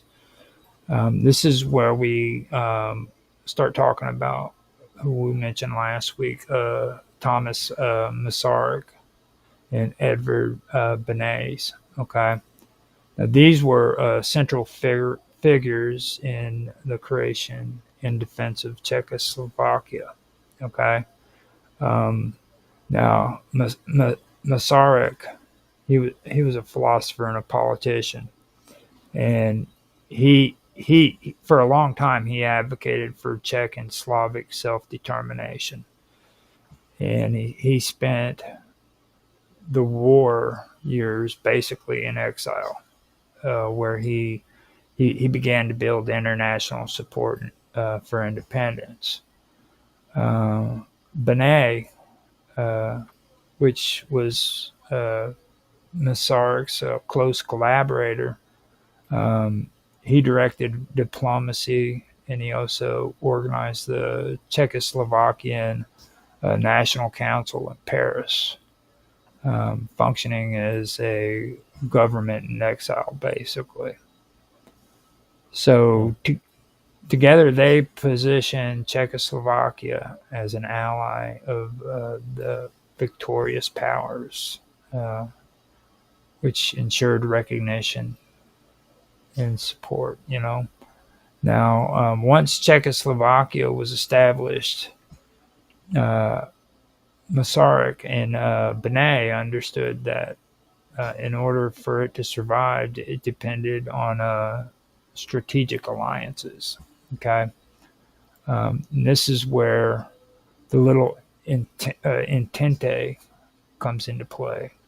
Okay, the little Entente composed of Czechoslovakia, Romania, and Yugoslavia, and it was designed to counter Hungarian revisionism and limit German influence. Because this goes back to what I said in the previous episodes too. With everybody hears the unification of Germany and Hungary and Austria, and they think that they were at one time like freaking connected at the hip, and they were one nation, and that's not the case. When they talk about unify, they're talking about unifying, not reunifying, which I accidentally just did myself. You know what I mean? But they wanted to unify those two territories, and the truth of the matter is Austria-Hungary and that whole region mistrusts Germany. Okay, this is where I was telling you about where they thought of them as greedy German bankers, because that's what they were. Their whole function in that region was to set up elite communities of rich German bankers that would come in and they would buy up property and commodities and take it back to Germany. And a lot of people in that region distrusted them and felt that that was crippling their economy and their government. You know what I mean? They really did believe that. So they had a real strong mistrust for Germany in that area. So when these two people came into power, they created these blocks, okay, where their whole or alliances, I should say, that they created these, they formed these alliances with these other countries, which was called the Little Entente, and that was Czechoslovakia, Romania, and Yugoslavia, and their whole objective was to counter Hungarian revisionism and limit German influence. Now, Masaryk's realist instincts made him real cautious about over-reliance on any single power. Okay. Now, Benet, he actively pursued diplomatic engagement, especially with France, but with other nations too, but mostly with France. Okay. So Masaryk eventually was exiled to France after political pressures in his own country. And that right there kind of illustrates like how fragile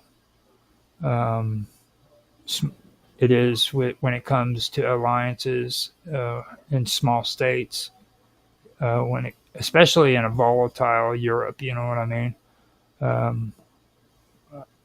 Even when they're supposed to supposedly have international support. So what basically happened is they were supposed to have support from France and all these major powers, and they were supposed to have Czechoslovakia was supposed to have support from Romania and Yugoslavia and all of these countries. But when it all came down to the annexation of Czechoslovakia by Germany, every single one of them who were supposed to be allies with them and set up these blocks against Germany just vanished. They didn't support them. So what happened was Masaryk ended up being exiled to France, and that's where he ended up taking part in his movement about remembering Czechoslovakia. You know what I mean? So um, that's kind of where things played out with him when it came to Germany after, or no, it was actually during the interim. It was during the interim when Germany actually annexed Czechoslovakia. I'm thinking World War II already. Mm. I'm getting a little brown, or I'm getting a little brown coat, I guess. Starting to think about those horrible freaking Nazi stormtroopers. So now the reason why I brought them up is this is the reason why I was talking to you before about these blocks. Okay, this is the kind of ideology that they're pushing when they come to bloc politics in Europe. Okay, I don't know if I explained that more in detail this time than the last time we talked about it, but what's your thoughts about that? Do you did that first of all even make sense to you? That made sense. Actually, it made more sense because I was just looking at the and a map of the annexation of Czechoslovakia in March 1939. I'll give you the reference. Every single one of those supposed allies stumbled. I mean, they just abandoned them, and then like things that people say today, like when it comes to the Soviet Union and their invasion of Czechoslovakia. I'm sorry, I don't think it was. I think that was American propaganda. I personally feel that Czechoslovakia felt like they were betrayed by their supposed allies. You know what I mean? And they just moved in and they allowed the troops to freaking come in open handedly and take over their country. You know, that's my take on it. Well, it was a fairly easy sort of stepping stone for the Nazis for Germany. Well, I mean, I was talking about like the socialists Oh, when okay. when the socialists actually Well, invaded. again, arguably that was a fairly easy sort of stepping stone for Stalin. Yeah. Well, I mean, Uh, I yeah. don't think there was any kind of there was any kind of well, what would you call it? Any resistance to it? I think that Well, it goes back to the pact that the Russia made with Britain and the US at the end of World War II. Mhm. Well, if you remember though, that was actually well, I don't think you'd remember. We were both. I don't even know if we were born You're at the far too time, young. Uh, but when the Soviet Union moved into Czechoslovakia, they made a big deal out of it. It scared the crap out of the United States. People were mm. watching on televisions like, "Oh no, the Soviets are invading Europe." You know, it was a big deal to them. So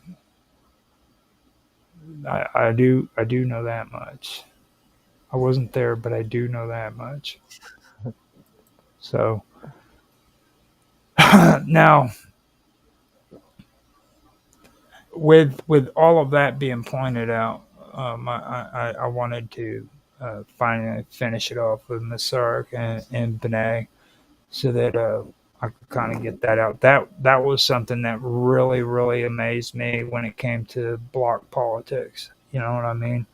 Um, and that's traditionally what they do. It failed in the 19th century, and then they turn around and they continued it into the 20th century, and they did that just out of self-preservation. You know what I mean? Because they thought that if they did block politics against Germany, it would somehow save Czechoslovakia from falling to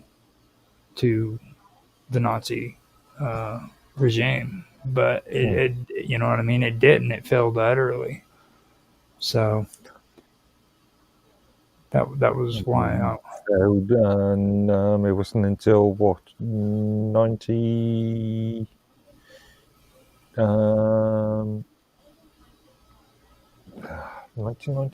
No, the Velvet Revolution. No, yeah, 1993 Yeah. But the thing is, though, or 1989. Sorry, 1989. The Velvet Revolution, the precursor to the end of the the Cold War. breakup. Oh yeah, the end of the Cold War, Yeah. the disillusionment of the USSR.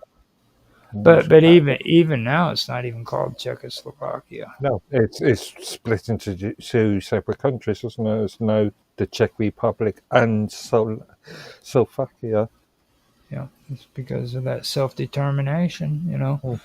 Gotta split them up, and then you know make sure that everybody has their ethnic borders according to what they want and everything. Which I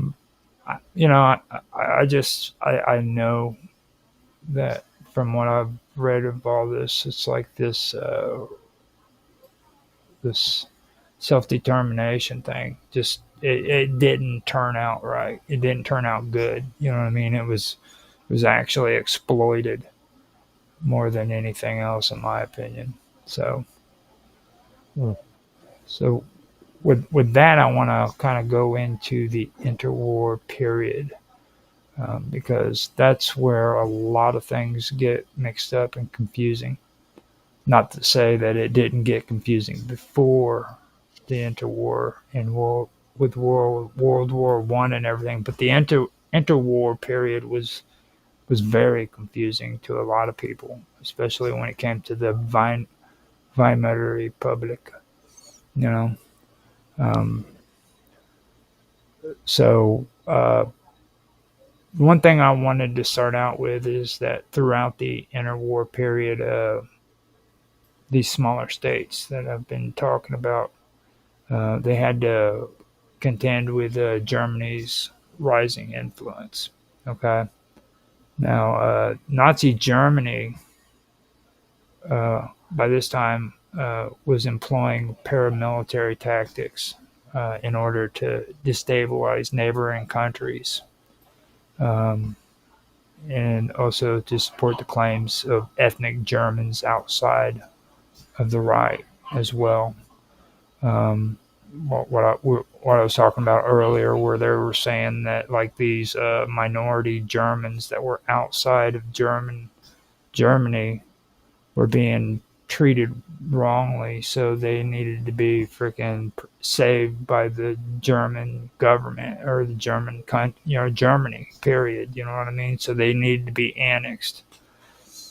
So they were basically using this whole idea of what I'm having a brain fart now, the right to exist. I guess I'm forgetting. You know the word, huh? Well, I was going to say self-determination, but it's Yeah, not self. self-determination, isn't it? So, Because it's controlled by Germany. it's well, that's what they claimed it was for. It was for the Mm. self determination. Is what it was. Because of their ethnic background, they had a right to govern themselves. And since, as a minority group, they were mistreated, then it was Germany's obligation as their mother or father, the fatherland, to annex these areas and make it a part of their country. You know what I mean? Mm. So they were using self determination as a way of being aggressive. You know.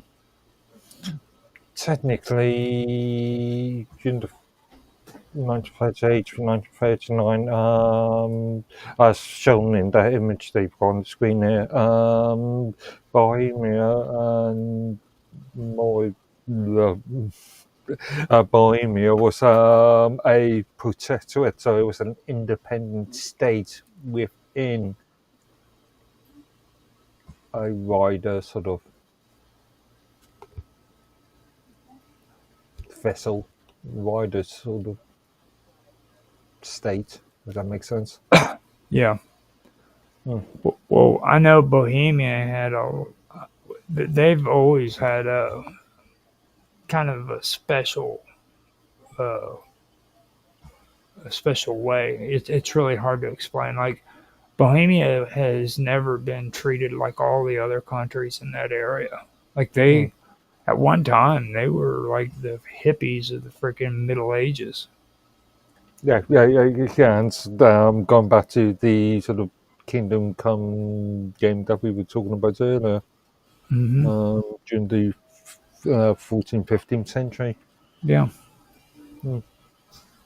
Now, while the Freikorps and other right-wing militias had been primarily domestic tools during the Weimar Republic, the Nazi paramilitary model adopted these methods for like cross-border operations, and that can be seen in, for example, in Sudetenland in the late 1930s. Okay, now these operations uh, were part of a deliberate strategy to weaken states like Czechoslovakia from within, and they were also set up to justify annexation. Um, Now, that right there for me, it kind of shows a continuity between like early 20th century paramilitary culture and the aggressive expansionism of Nazi foreign policy. You know what I mean? Um, so, I mean, it's right there where you can see the connection. Like, this wasn't something new. This was actually a strategy that was being used well into the early, or from the early 20th century all the way up into Nazi Germany.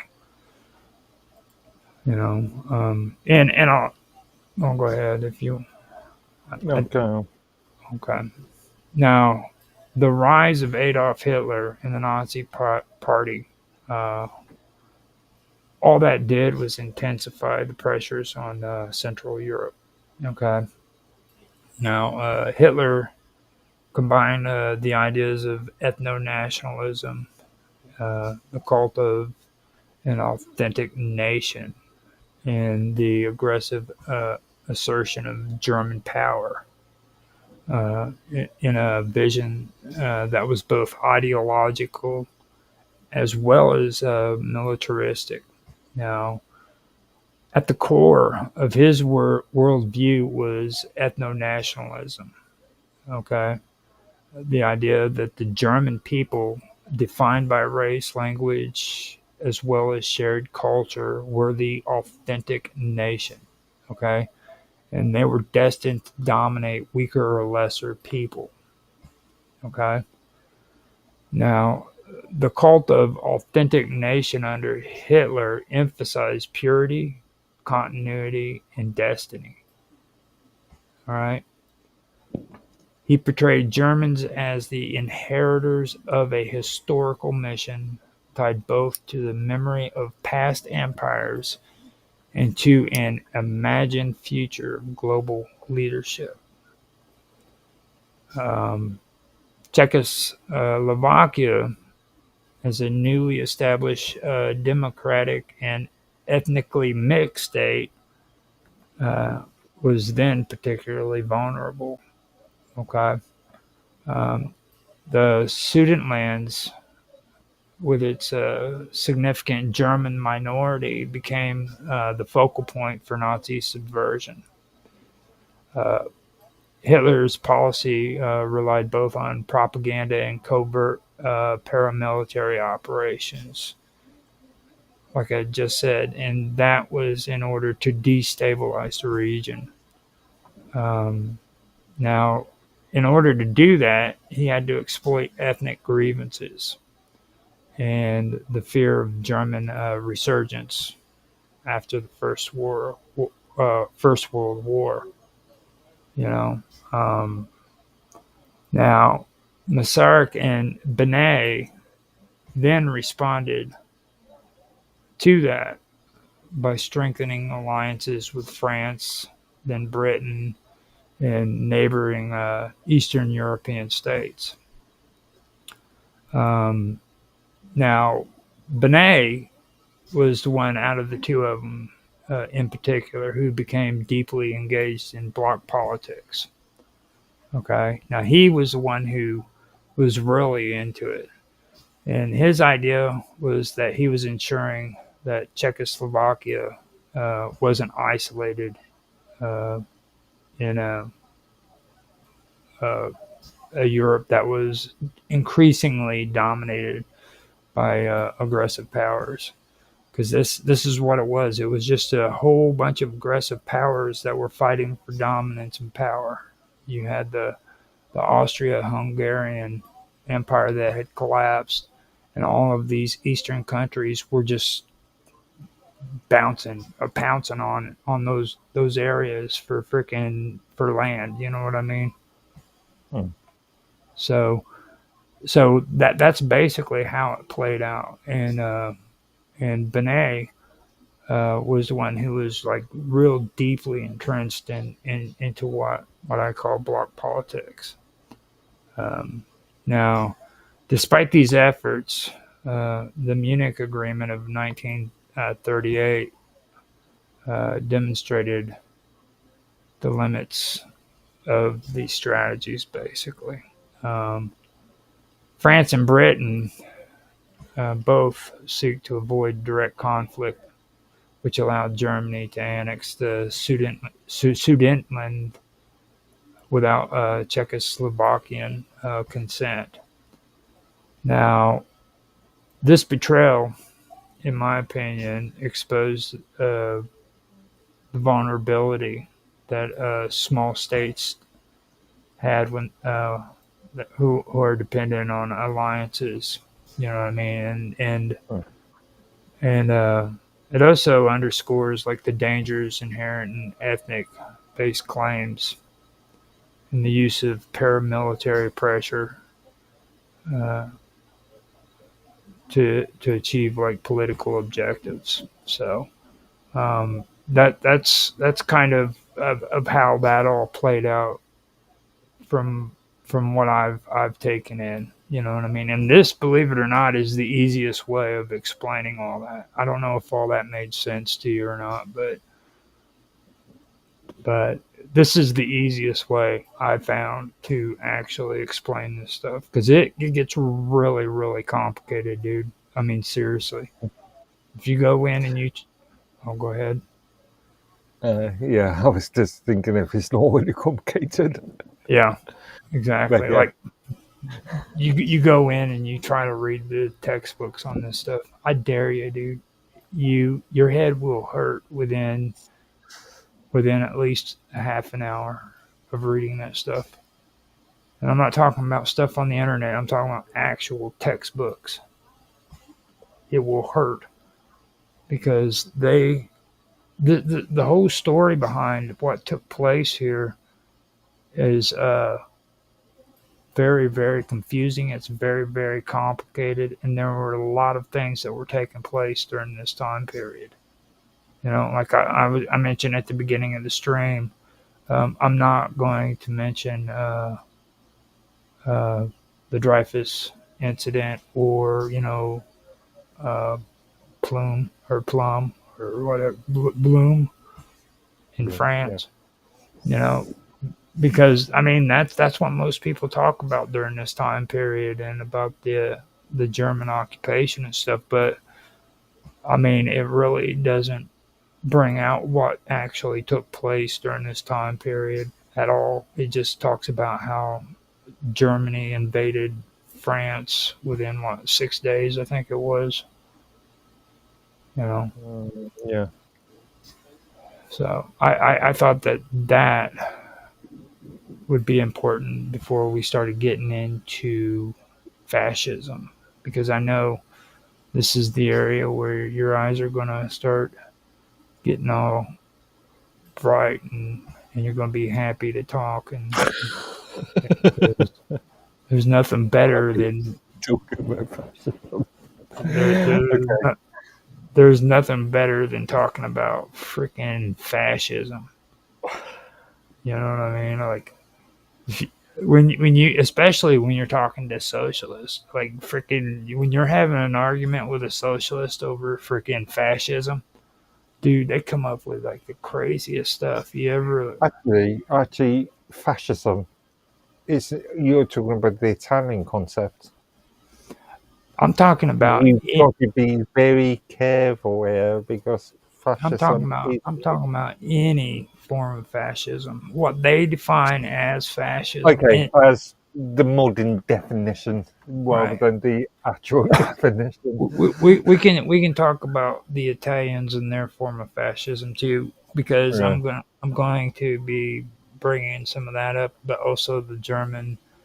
I mean, as I've said before, the terms Nazism and fascism has been misused in recent decades. I would Yeah. go even farther than saying decades. I'd say within the last half century, it's been Well, misused. yeah, obviously within the last 10, 15 years. Yeah, I think they were a little bit smarter about fascism back during the '60s, considering it was what, just a short period of time after World Mm. War One. Like most of the What? people who served in World War One were still middle aged, or World War Two. I mean, were still Yeah. like they were Mm. still middle aged, but like from that point on, I'd say around the '60s and '70s. After that time period, just everybody screwed it all up and got the information messed up. As far as we, both of us are concerned, we're talking about our grandparents' time. Yeah, exactly. Yeah. Now, among all this turmoil that I've just mentioned, okay, fascism emerged, and this emerged as a radical alternative to everything that we've just been talking about. Okay. Now, unlike socialism, and a lot of this, okay, is something that I'm going to be talking from my point of view, like me and Mark has been discussing. Right. So this is my point of view, and it's actually not just my point of view, but it's other people's point of views too who have argued this stand about fascism.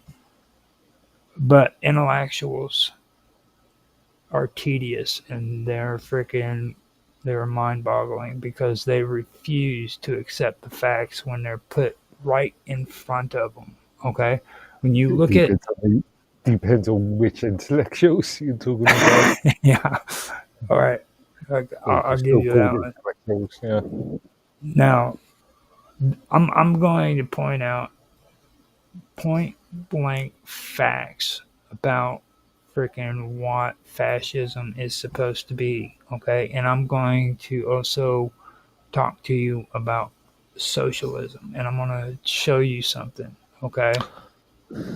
Um, Okay, I'm also already going to feel like I'm going to disagree with you, but carry on. okay.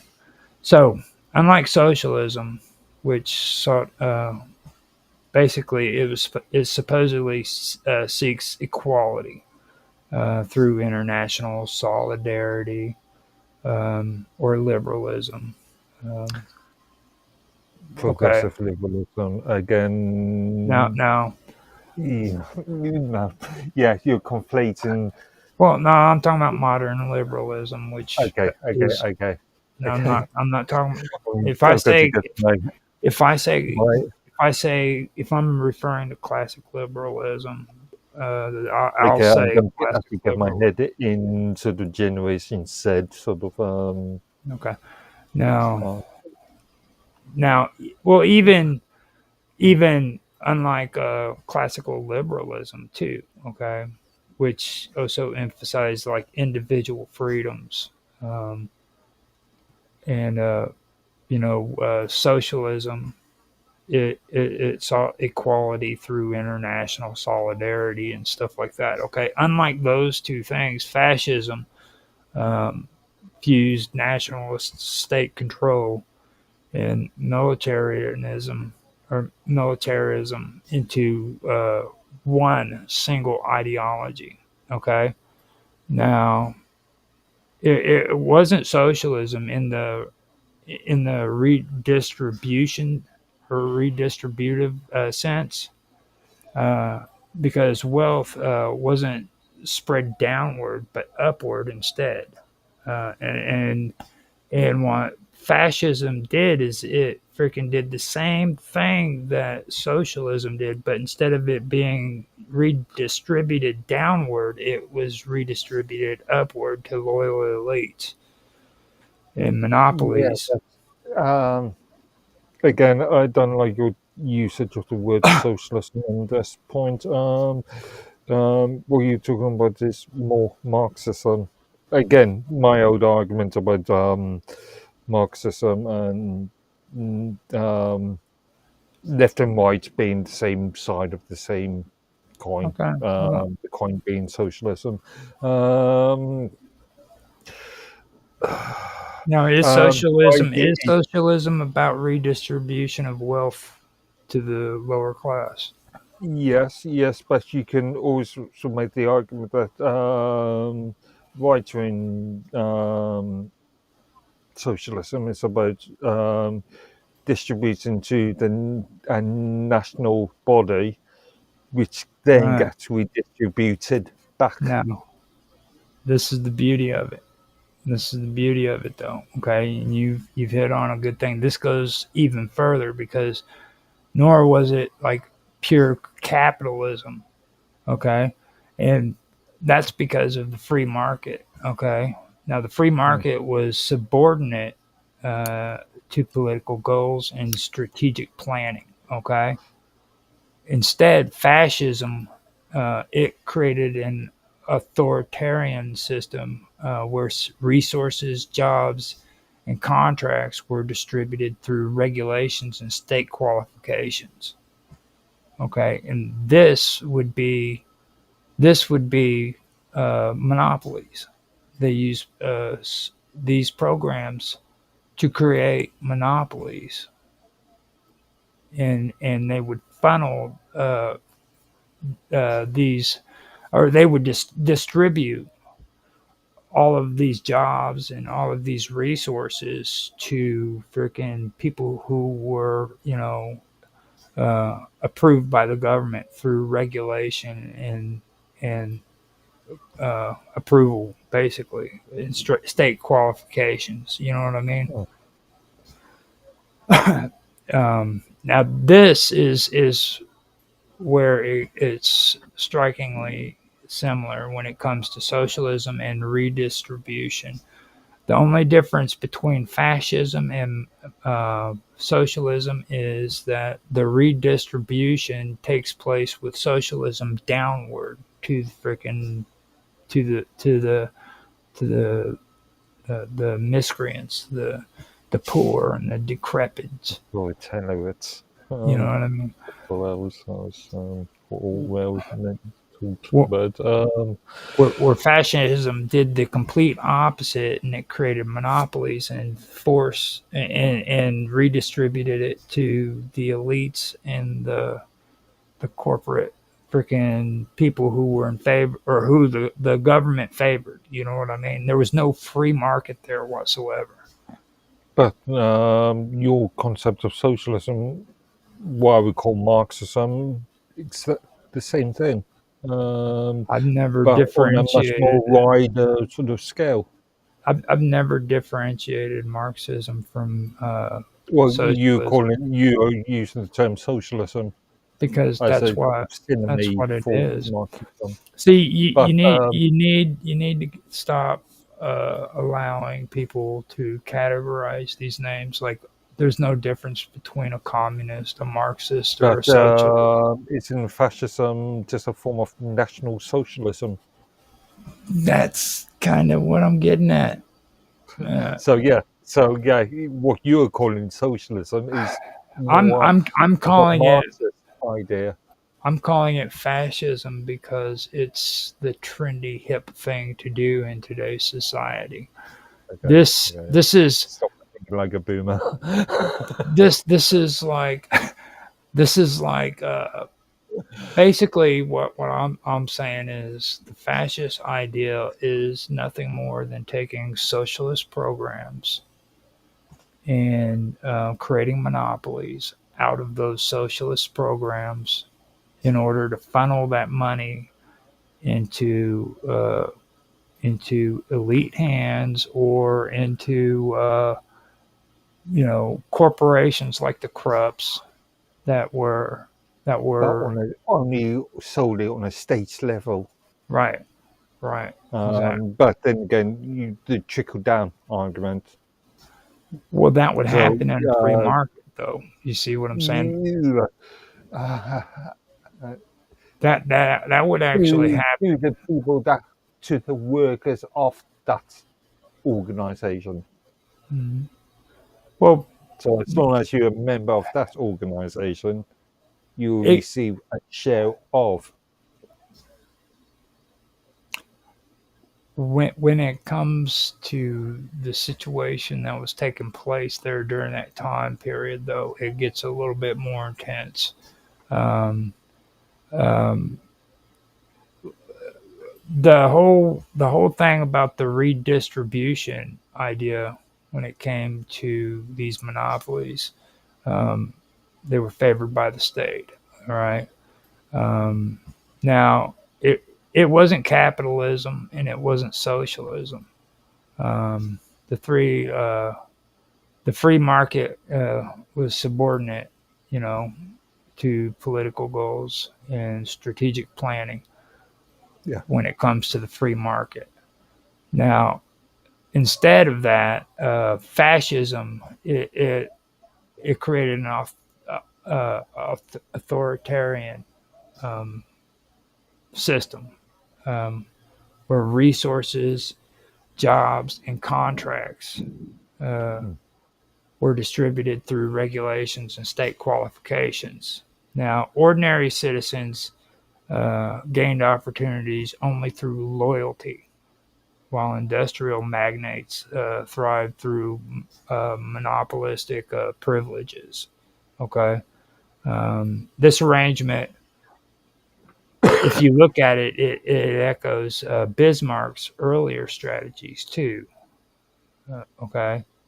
But in fascism, the stakes were like a way higher, and the mechanisms behind it were a lot more ruthless. You know what I mean? Um, so by the time Hitler consolidated his rule, uh, the few uh, the fusion of ethnonationalism, state monopolies, and racial identity had pretty much produced like a system that was unlike any other. Okay. Um, Now, fascism, uh, it wasn't just an authoritarian state either. Let me point that out. Okay. It was also a militarized uh, vision for the nation. Okay. And they justified this through pseudoscience and sustained sustained it by the redistribution of both property and human lives.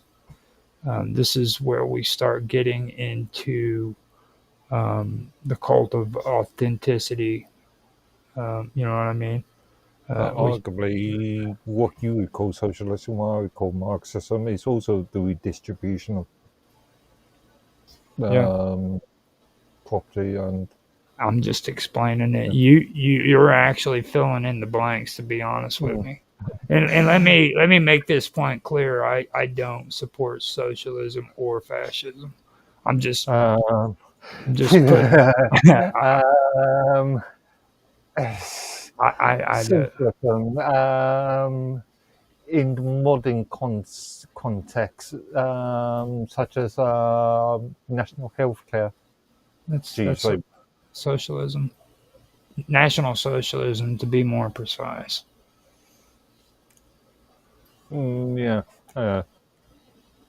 But Yeah. if you, yeah, well, this is more nuanced, isn't it? Because if you use the NHS model, the British NHS model, anybody could enter the UK and still get treatment from the NHS. May they be legal or illegally entering.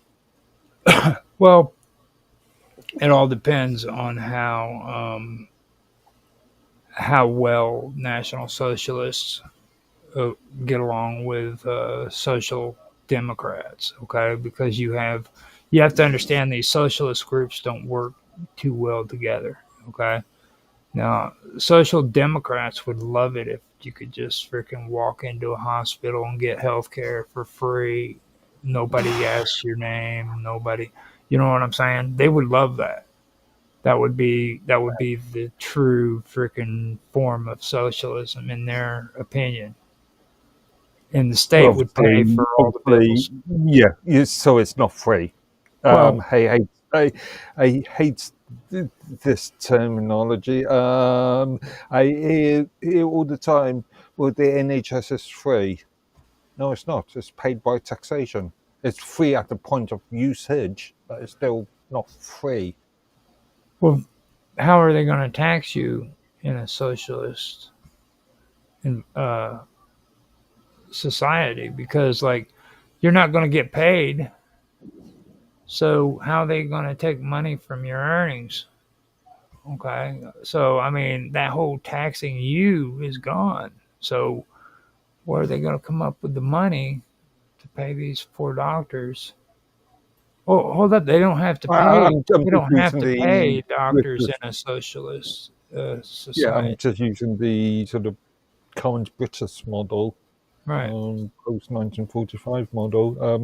Yeah, um, Well, what as I'm far as saying, the it would yeah, depend on how the National Socialists and Social Democrats in England would, how well they're getting along, basically. Because it's all turned into a bartering system, basically. You know what I mean? You do this for me, I do this for that.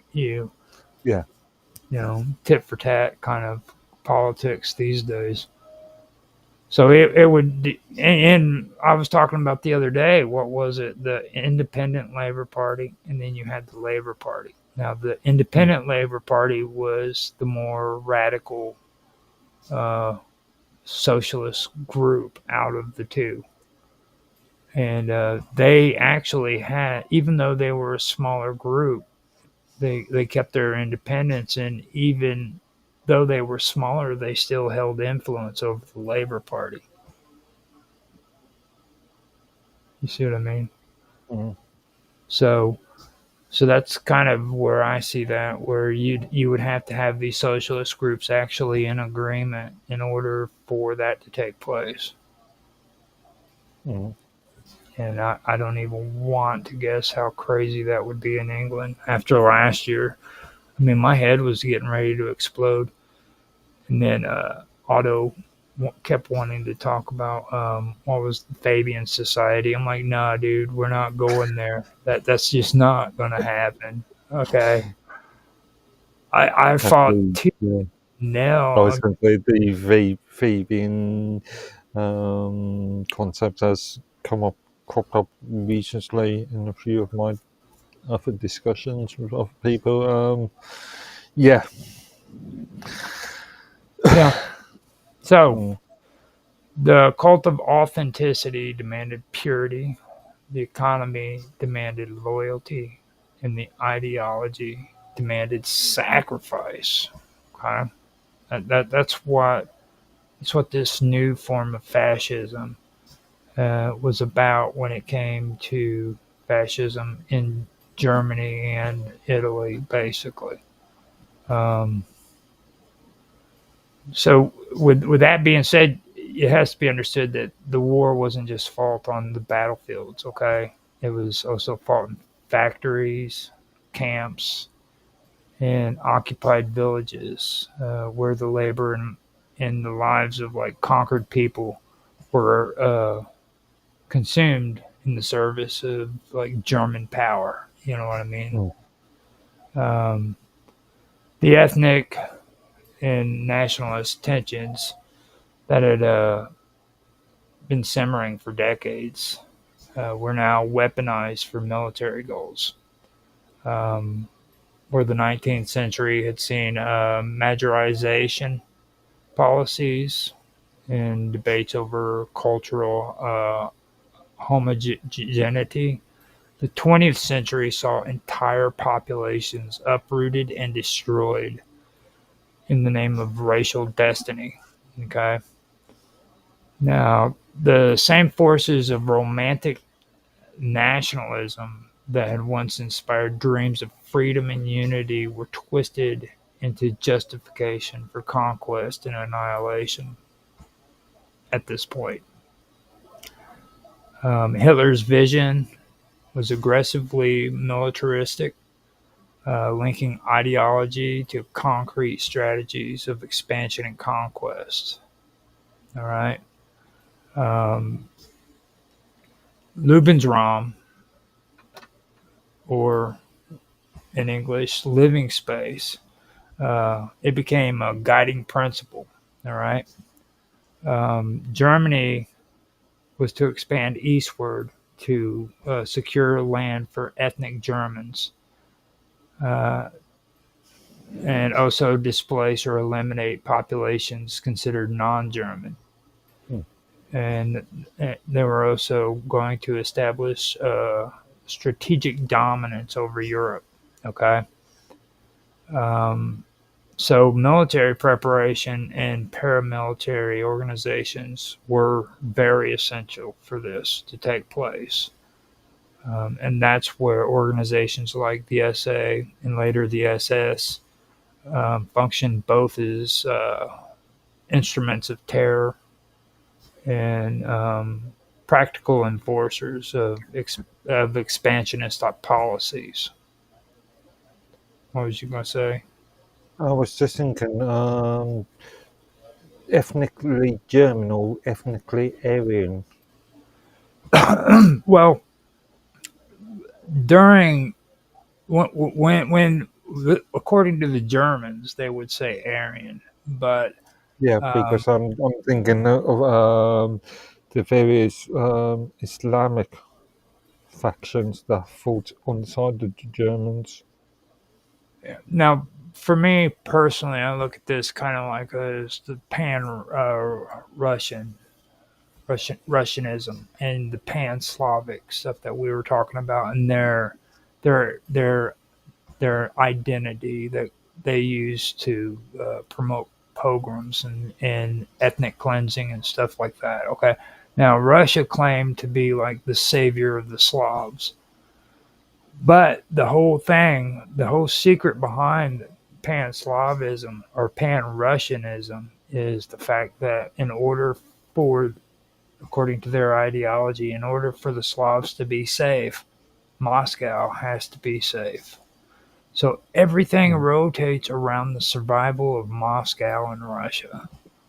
You see what I mean? And that's the same thing that I believe was taking place with Germany. Yeah, they would throw out words like Aryan and everything, but it was true. True, it was actually Germany. You know what I mean? Ethnic German people was what their major concern was. Okay. And in order for the German people to survive, Germany had to freaking be strong. Mhm. That's my take on it. Does that sound good or You have any arguments? Because I know you like to argue, dude.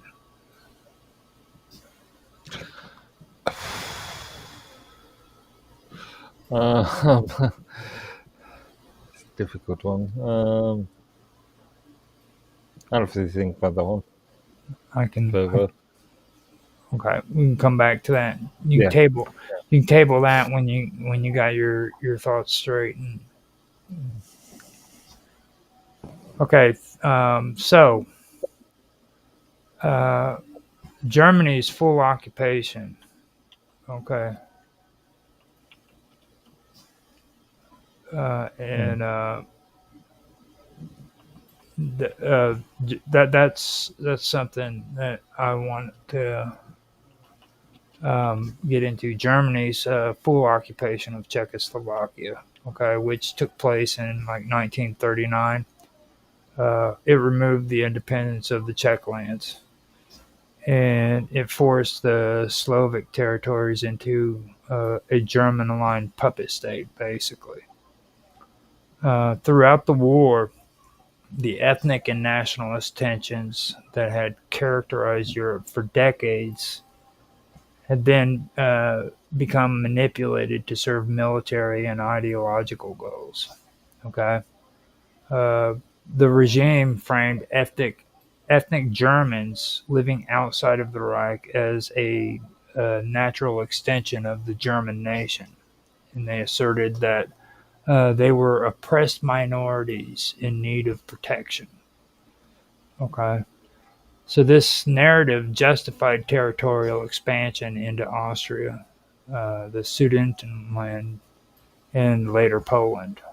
Now, by portraying these populations as endangered by hostile neighbors, Hitler mobilized both domestic support and paramilitary forces to intervene abroad, basically.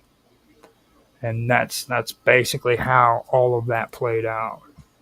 Um, Now, with all of that covered, um, I want to talk about paramilitary structures because this is something that nobody ever discussed when it comes to World War One or World War Two, especially.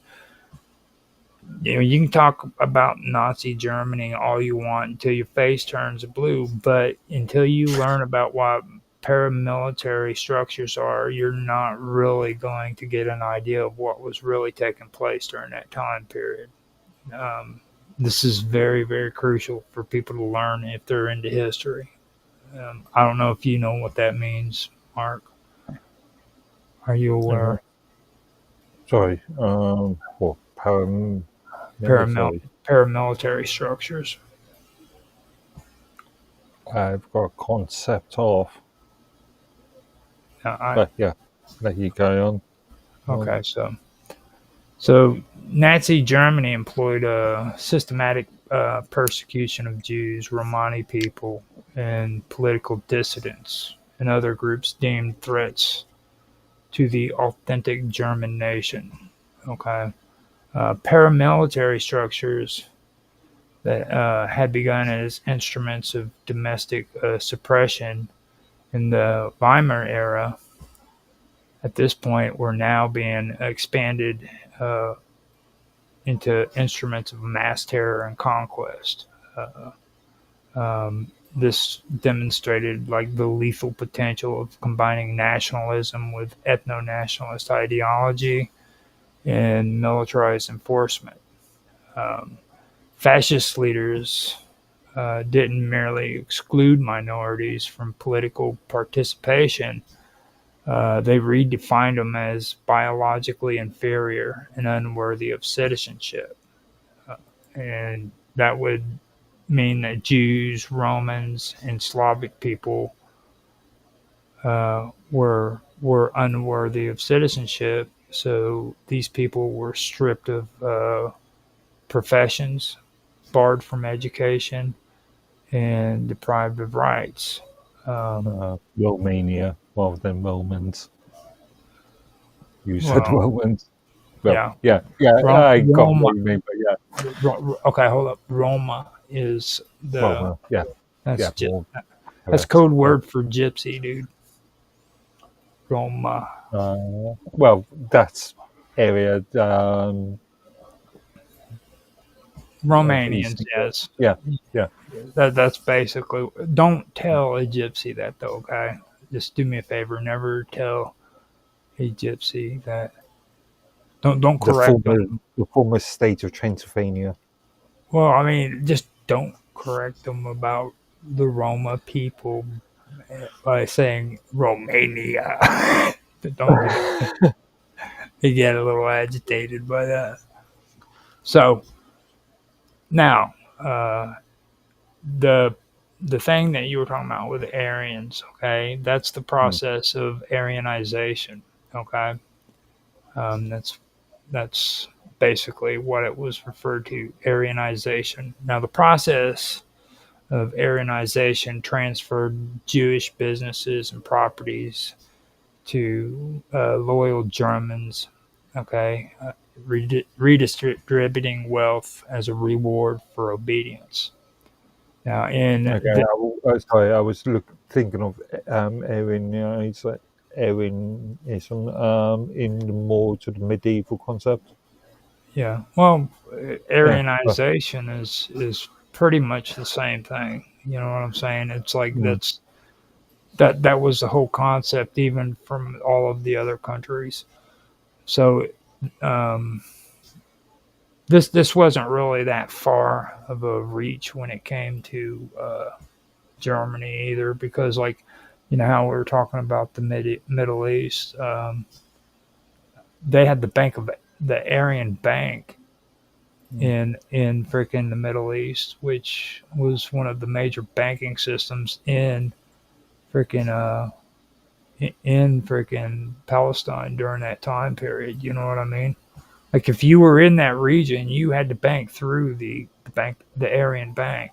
That's what it was I was called. thinking when I was talking about Muslims, there were Islamic forces. I'm thinking of I'm going to totally butcher this name, but Hajar Emin El Husseini. Oh my God, that's a horrible translation. I'm glad that you're nicer than I am, dude, because like I did. I mean, Al Hussein, like Husseini, Husseini. you're talking about some guy from Iran, aren't you? Yes. Yeah, I could tell by the name. It's like they get all crazy and stuff when you try to pronounce them. Yeah. So, so When Mufi or Jerusalem in during the 40s. well, the the thing about a lot of that is like a lot of people don't understand that like Turkey was actually an ally with Germany as well as Italy. You know what I mean? And the Ottoman Empire was actually on the side of not the Allies, but the oh God, I'm having a Well, the Ottoman Empire was Islamic in culture, anyway. yeah, but it was from my personal view on that whole situation. It was actually a battle between empirical rule Yeah. versus uh, these new ideologies that were being introduced into Europe. You know, so The concept of some Muslims seeing that the collaboration with Germany and Italy as a form of liberating the lands from powers such as Britain and France. mhm.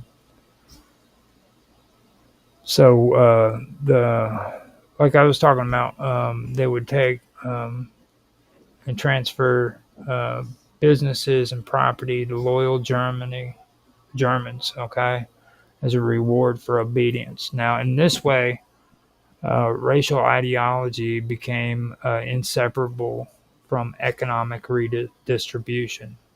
And that ensured that the consolidation of power was both material rewarding and ideologically justified. Central to this transformation was the use of racial theory as a political and economical tool. And when we started talking about Darwinism and the later expanded version of what a lot of eugenicists uh, termed as Darwinism, when they started saying that some people were are more highly superior than others, they were actually trying to justify the monarchy. You know what I'm saying? Trying to say that nobles were somehow genetically more evolved than what the commoners were. You know what I mean? So it became a warped uh, form of Darwinism, and I still need to check on it, but I'm not sure about it. But I'm sure that all started because of Darwin's brother.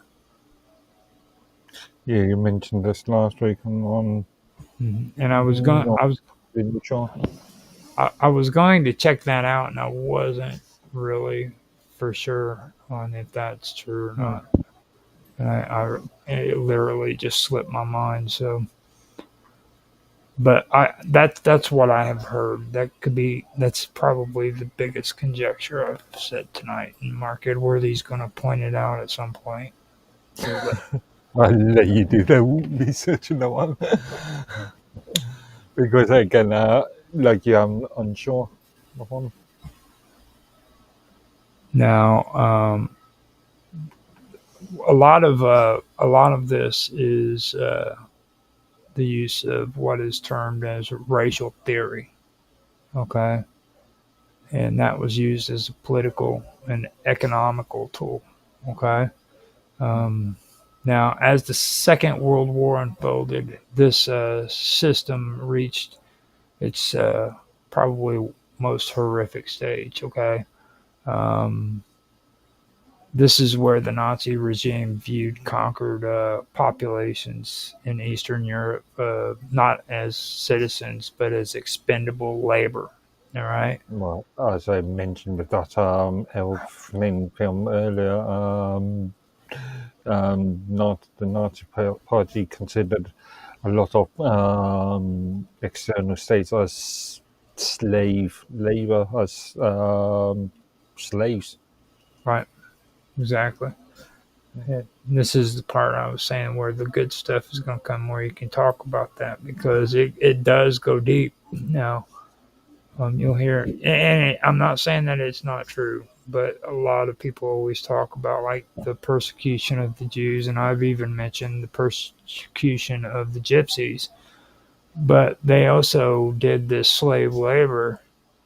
Maybe I don't know about the genocide and all that, but when it comes to slave labor, they did that to the Poles as well as the Ukrainians and the Russians and Mm, other. Technically, they considered any non-aligned, non-access power. So Norway being the most obvious, Mhm. or France. Yeah. And this kind of goes into what we were just talking Sorry, about. Northern France. Yeah. Hmm. Got to make a distinction between North and South, the Vichy regime. Well, this also goes back to what we were talking about when I said when we were discussing Aryan versus German. Um, because like you were talking about Scandinavia, how much more Aryan can you get? You know what I'm saying? Mm. Like, I mean, blonde hair, blue eyes. You know, yet they were using them as slave labor. You know what I mean? Mm. So that kind of tells you right there a little bit about um, what was going on.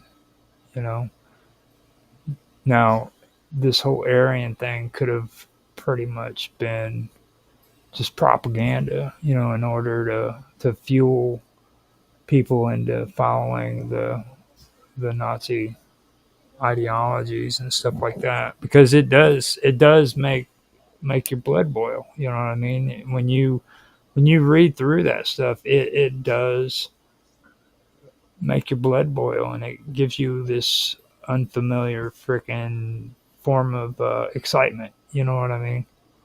It does do that, but you can get that same kind of excitement from reading Nietzsche. Hmm. You know, Nietzsche does the same thing, and I think that's what uh, Adolf Hitler was going for when he wrote Mein Kampf and all of this stuff. You know, so now, like I said, Poles, Ukrainians, Russians, and others were forced into servitude. They worked in agriculture, armaments, and industrial production for corporations like Krupp and IG Farben. This consisted of slave labor, and trust me, this wasn't incidental. Um, it was actually the backbone of the war economy for Germany. So this is how they were able to fuel the war economy, by the use of slave labor from the people that they conquered. You know what I mean?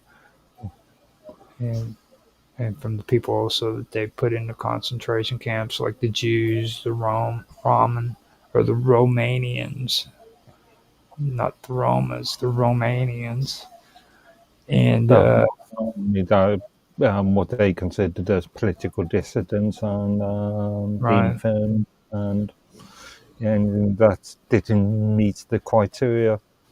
right. Now the regime's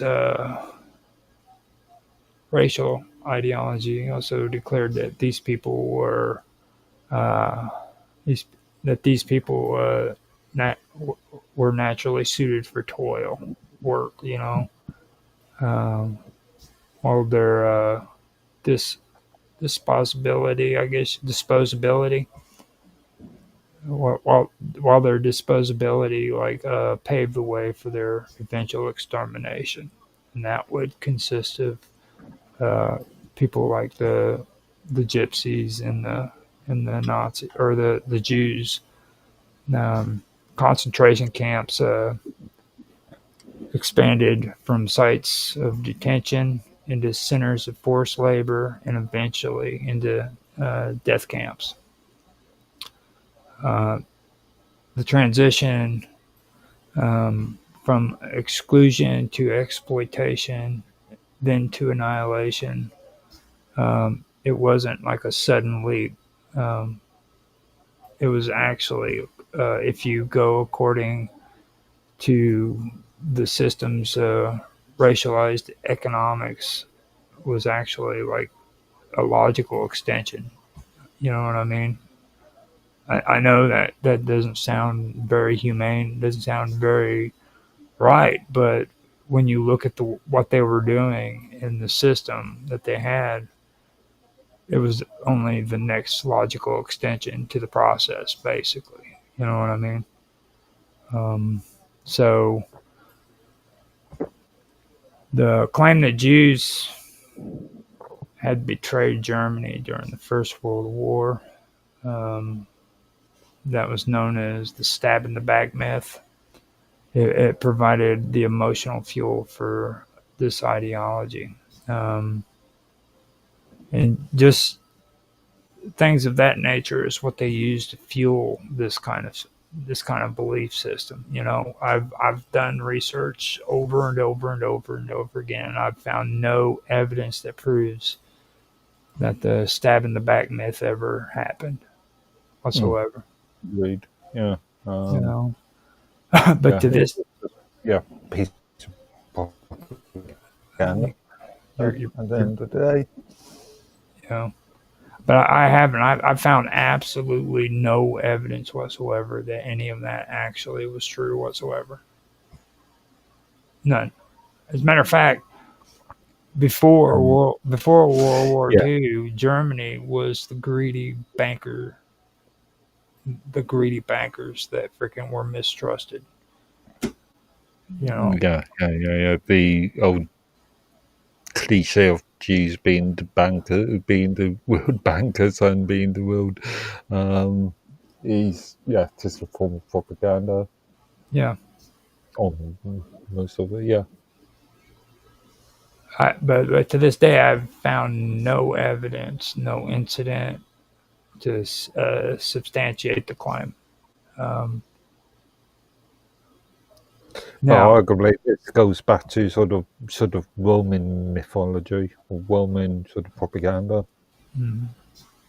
Well, I also think that it has to do it gained traction probably mostly among those who just could not accept defeat on the battlefield. You know what I mean?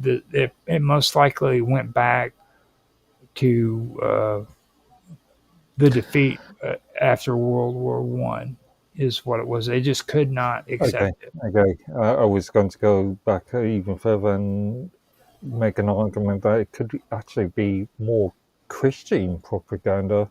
The Jesus, the argument of Jesus overthrowing the traders in the synagogue Mhm. Well, argument. for me, when it comes down to all of that, which I don't think any of that is new under the sun, and it's like a lot of the issues we're having today. If you take a look at history, you can see a lot of it replaying itself. Hmm. And the reason why I say that is I don't think in this way myths and lies are very good. I think they became like as powerful as material realities. You know what I'm saying? Hmm. And a lot of times these freaking myths and these lies were so powerful that they shape policies and as with Germany, it culminated into genocide. So I mean that right there is in front of your face. There's no way of denying that. I've heard a lot of people talk about like Jews playing volleyball and tennis in concentration camps, and it just turns my stomach. You know what I mean? Because this is real stuff that actually took place. And people died. Our Hmm. countries fought against these people because of the genocide and because of the cruelty that they were doing to other people. You know what I mean? Those are the facts. Nothing else matters. Those are the facts. And when I hear people talking Nazi propaganda in today's world, it really upsets me, and that's why I have such an issue with it. And I know Hmm. you've heard me do that before on other shows. You know what I mean? But that's why I get so frustrated is because I've actually studied this stuff and I've seen a lot of it. And this is the watered down version. I did this in a sanitary way so that I wouldn't get angry, literally, because there's so much evil that came out of this period that I Hmm. just I can't have an open up conversation with it or I will get angry and I will lash out and I will start calling people Nazis. You know, it's sad. It's really pathetic when you see that too. By the way, Hmm. Hmm. there's nothing worse than seeing me call people Nazis. I've seen you do that. Ha ha Yeah. ha. Yeah.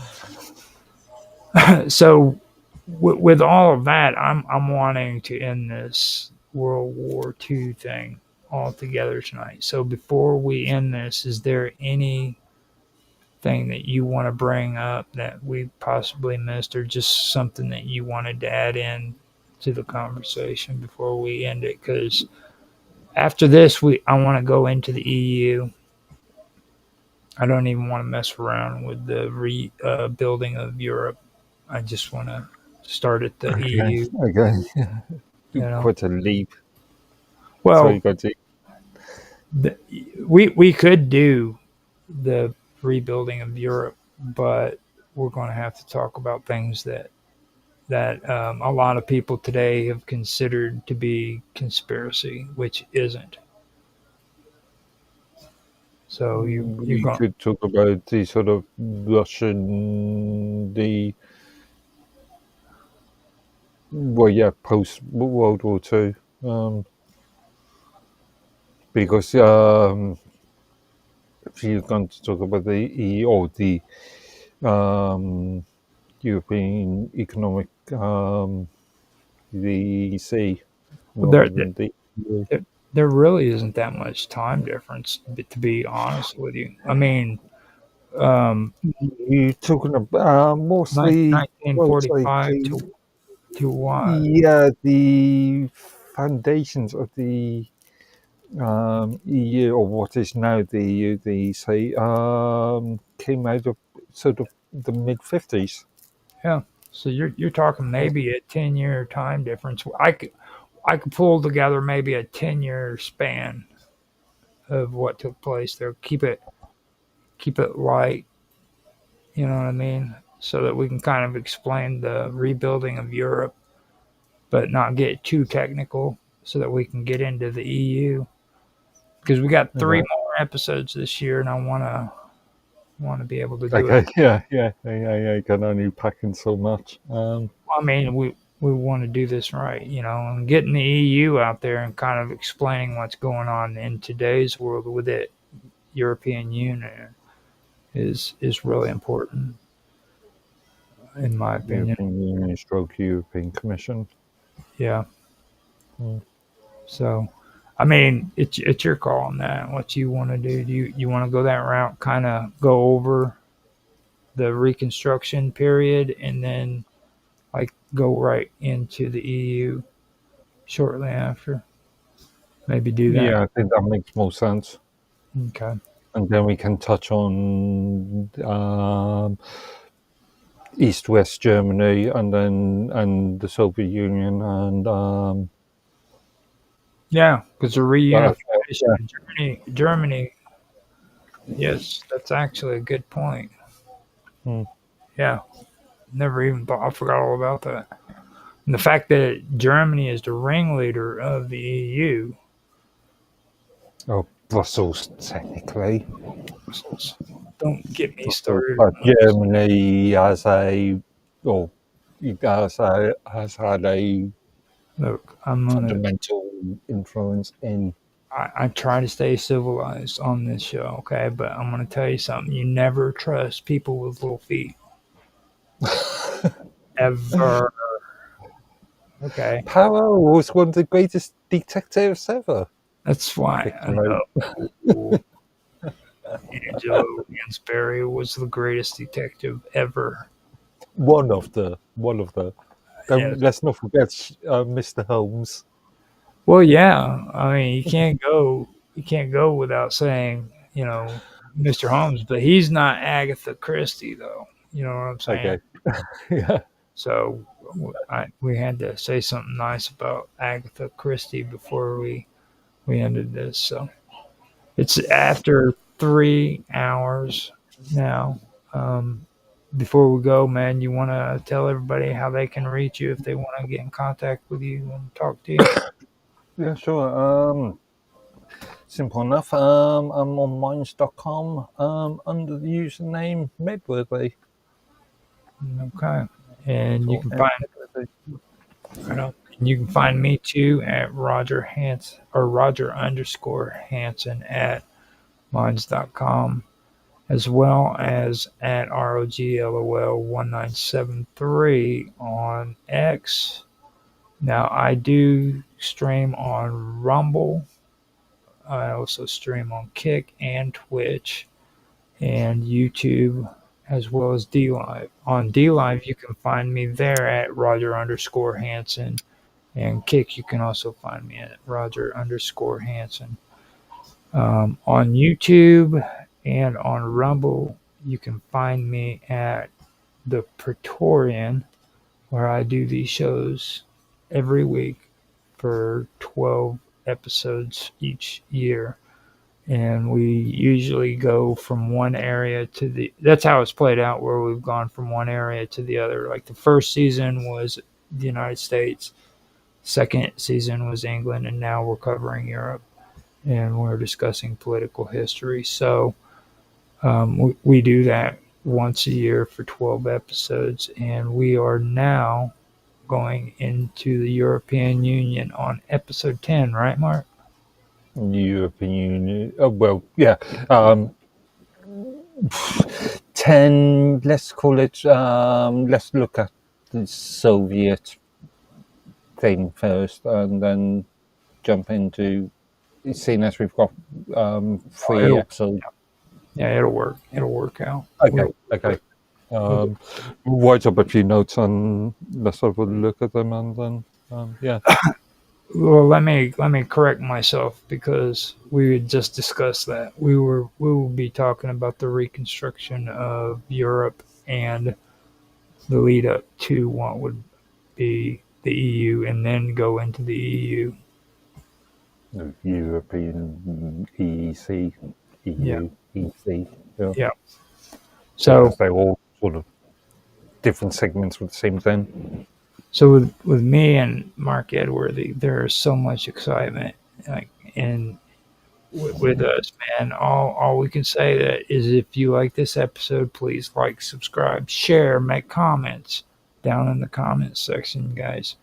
Now, the reason why I always mention the comment sections is because that is the most important thing that you can do for a content creator. Because first of all, content creators appreciate it when you reach out and give a good comment to them. So even if you don't do it to us, do it to somebody that you like and you enjoy their videos. Say hi to them and say you like what they do. If you do like what you have here, say hi to us because we'd love to talk to you. And second, it helps out with freaking viewership. It helps out with interaction with not only us and you, but also with the platform. It shows that we're an active channel. And thirdly, you may come up with some arguments that we haven't thought about, or you might be able to add to something that we've talked about or disagree. Exactly. Or you can just call us bold-faced liars and say that we don't know what the hell we're talking about. We don't care. We just want to hear from you because we're pathetic losers and we need friends, guys. Interaction is good. Interaction is good. Okay. So I hope you guys did enjoy. And with that, I hope you guys have a good night, and we will end the show. We'll talk to you later.